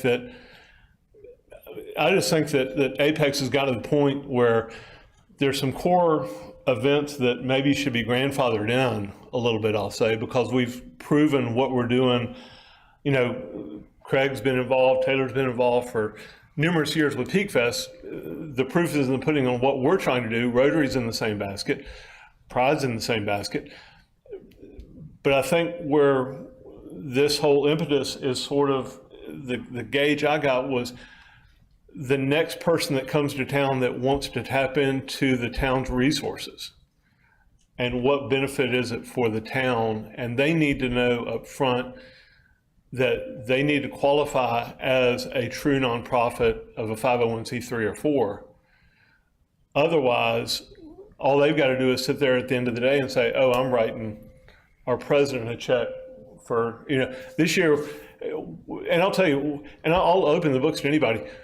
We have a standing amount of money in our checkbook for $30,000. It's our rainy day fund. It's about $31,500 right now. A year ago, it was at $31,000. And that's just our rainy day fund. So we get back to zero July 1 to July 15 of every year. And so I think that it's not outside of the realm of the town to say, show us that you're giving money back to the town. And I don't know whether it's legal, but it's not outside of the realm, in my mind, to sit there and say, if you're utilizing the resources, the parks and rec, streets, police, fire, EMS, that at some point in time, we got to make, y'all or the town needs to make sure that they're holding up their end of the bargain is all. But I've been to, this is version, which one? 20. I've been through 19 of them at least. And I just want to say from the Festival Commission, everything I've seen is up front and on board with what we're trying to do for the town of Apex. Thank you. So. Appreciate your input. Could we simply exempt some existing festivals that are operating a certain way, and we just, as policy, we don't want to disrupt them, these 2, these 3, these 4, and just say, you guys do what you do. This for everyone else new going forward. Would that be permissible? Would that be a solution? I'm good with that. I really hate that. Like, we're treating them differently than We are. Legal. We already do. We already have town-sponsored events that are different. Well, I think we're clarifying that in this too, right? We're putting everything on paper here and treating them by the same way, right? No, town-sponsored events are different. Well, Right? Like town-sponsored events we run, different. or they're not called town-sponsored anymore, but town, whatever it is. But yeah, there's already a classification. We make a new class called legacy events that are vital to the well-being of Apex, and we're not going to mess with them. So just go do what you do. Let us know how it goes. Let us know where to put the dumpster. And then going forward, we can apply this, because really this. I'll shut up. Like, Laura, do you have any thoughts? So generally speaking, all like folks need to be treated the same in the like manner. So if there's some distinction that legally could be made, that's something we could look at, but I can't answer on the fly whether that's, especially at 10 o'clock at night, 9:30 at night, whether that would be legal. What if the distinction is they existed prior to June 1st, 2023?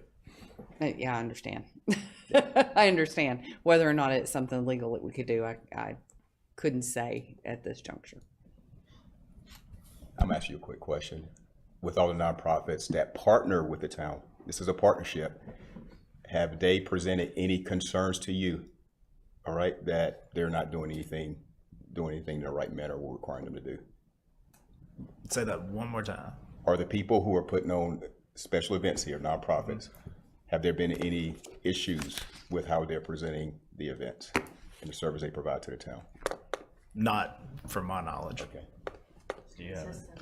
And really for us, it's been an inconsistent process over the years. So really the consistency of how we handle applications and approvals and Which the fee structure doesn't have anything to do with that. The fee structure is outside of that realm. That's just something new that we've added.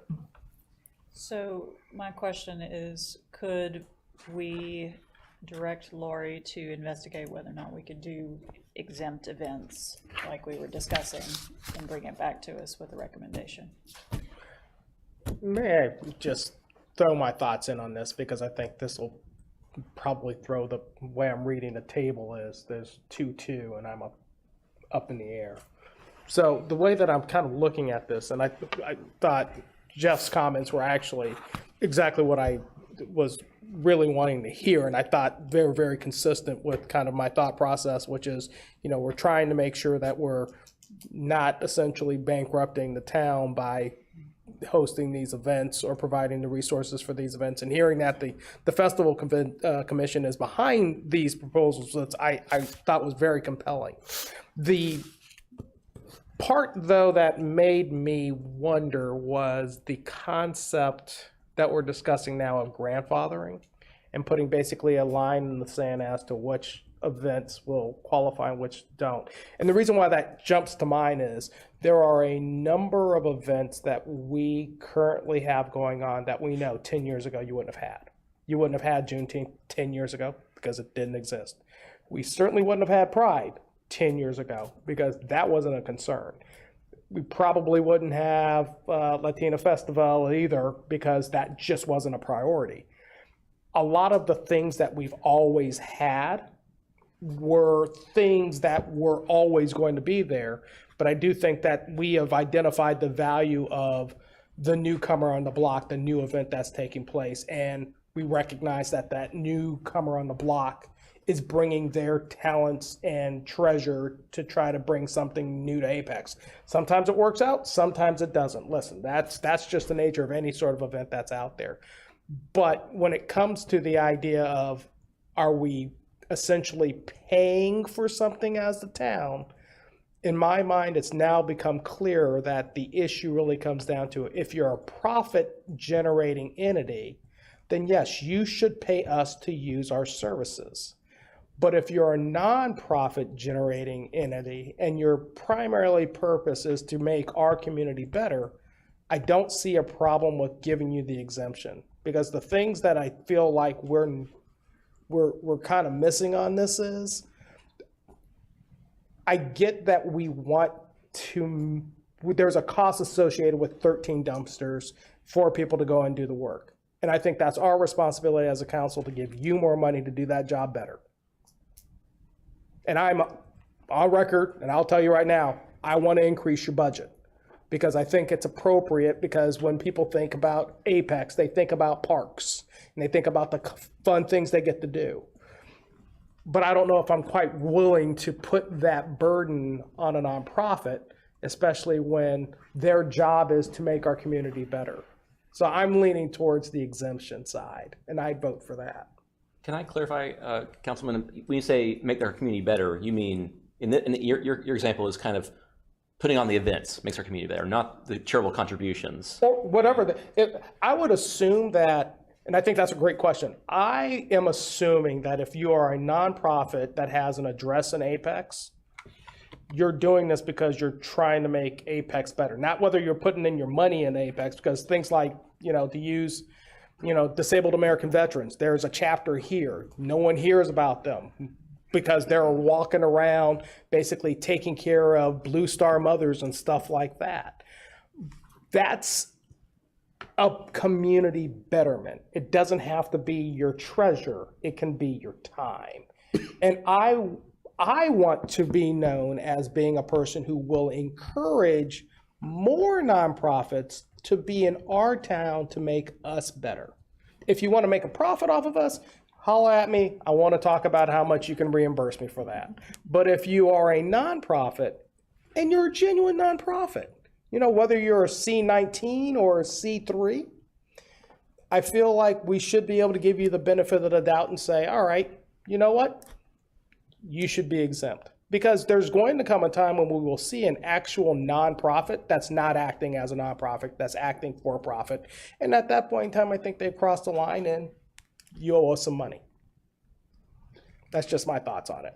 But, under the policy, how would we make that distinction, right? So unless we, as part of the application process, as was earlier suggested, it's like we have some indication as to how the proceeds are going to be spent, whether that's boots on the ground, people taking care of people, or, monetary donation to other, nonprofit or charitable entities. Can we kind of make that part of the application process then, and, use that as our basis? Because, like Jeff was saying earlier, right, I can write my president a big check and write it off as, cost, right? And show up with a bunch of zeros for the town of Apex. I'm not worried about that. I mean, that seems like a problem that's, that's a problem that if that should occur, I'm sure we'll figure out a way of doing it. But this is like the person saying, hey, we really got to make sure we put the razor blades behind that nice security door because someone's going to steal the razor blades and not the $20 shaving cream next to it. It just seems like I don't want to create problems that aren't really there. We've got enough to deal with. To me, the solution is we make nonprofits exempt from the fee schedule. That way y'all don't have to redo the work because there's such an incredible amount of work, and quite frankly, I love the policy. It's just this part that I feel like we can do better on the nonprofit side and address it. If, you guys are looking at this every year, we look at it every year too. I think a lot of your concerns and a lot of that discussion you just had kind of speak to really what's my underlying concern that I'm struggling trying to address. And that comes back to accountability of whether it's nonprofits or us or someone else. So, and how do you know that, like, again, 14 dumpsters versus 9 versus investigating a private solution to something? Where's the incentive for someone to throw an efficient event? So let me throw this out there. What if we approve this policy as presented, which already, by the way, is delayed implementing for a year, but we add a rider that says anyone can appeal the resulting fee to the town council, who can then choose to in-kind the remaining donation? Can we do that? I would argue that an efficient event is one where people show up. That's right. If it's not efficient, people won't continue to show up. If I show up at a place and I've got to worry about garbage being everywhere along the way, does that sound like the sort of event that you would attend? Certainly not one I would continue to attend. I just thought this was about partnerships. Like, again, I go back to my point with these groups. If they decide tomorrow they're not doing this anymore, who's going to do it? This is a partnership. They're bringing people here. We want that. We want gatherings. We want people to enjoy their time in Apex. This is not a tough decision. Nonprofits do so much for us.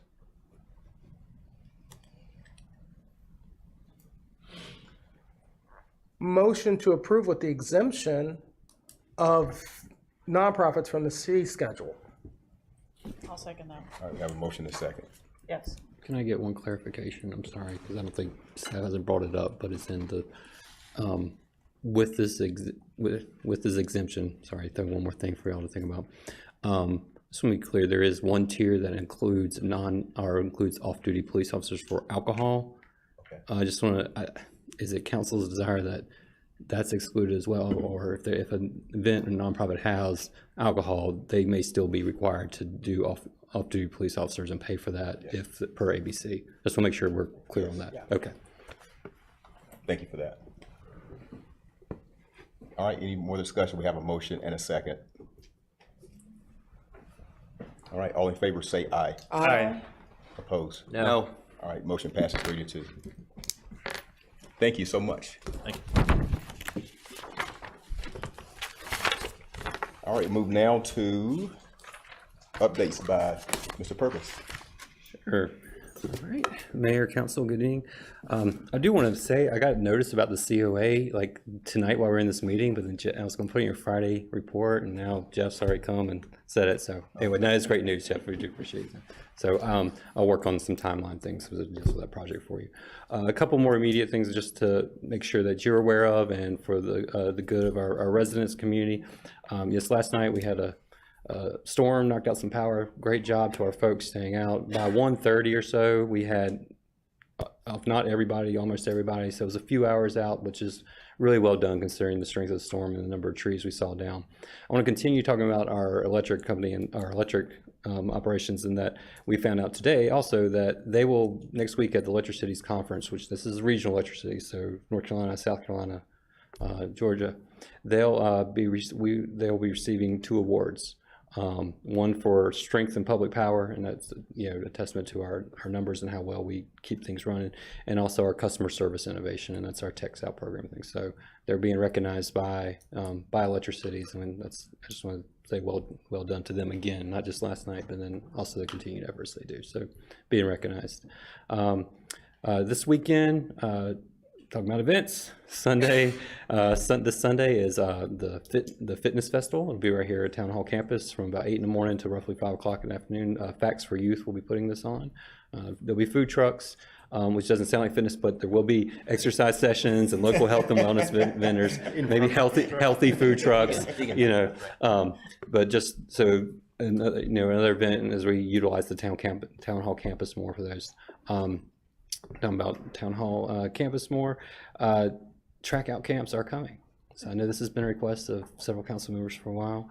We approved some new personnel to help continue to run these, or to bring these events to be, and so we are close to getting them on board, and October will be our first full-day track out camps that we'll be offering. So we expect them to be very successful. I know our summer camp was very successful this summer, so just wanted to pass that along. That is happening and on the schedule.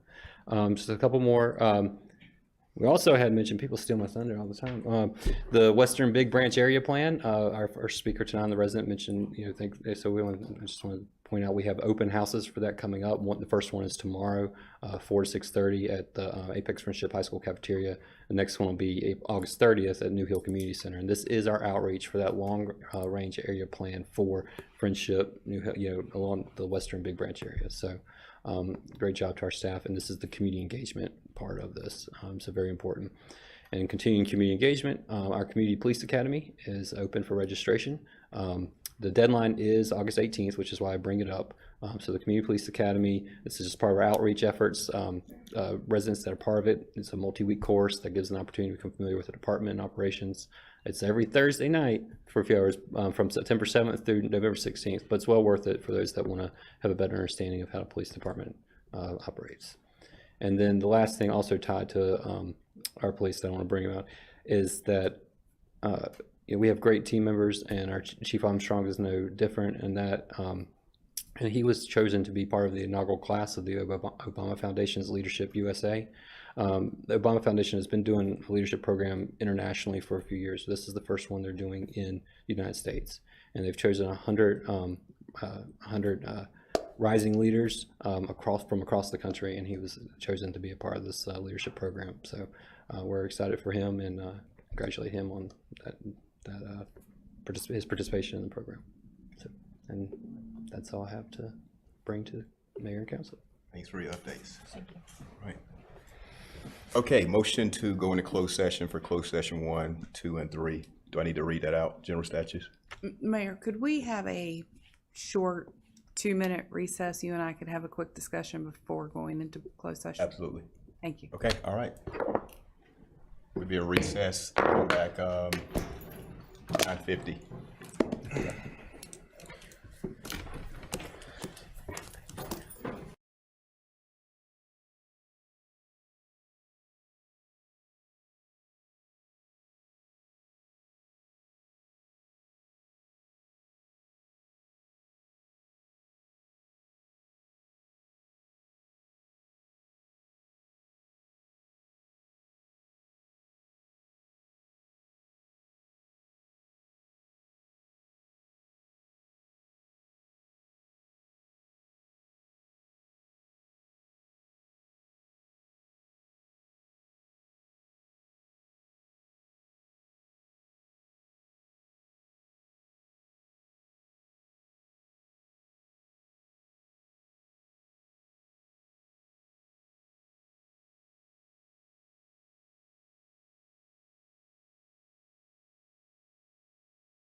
Got everybody? All right. Thanks everyone for the meeting tonight. Please adjourn. All right.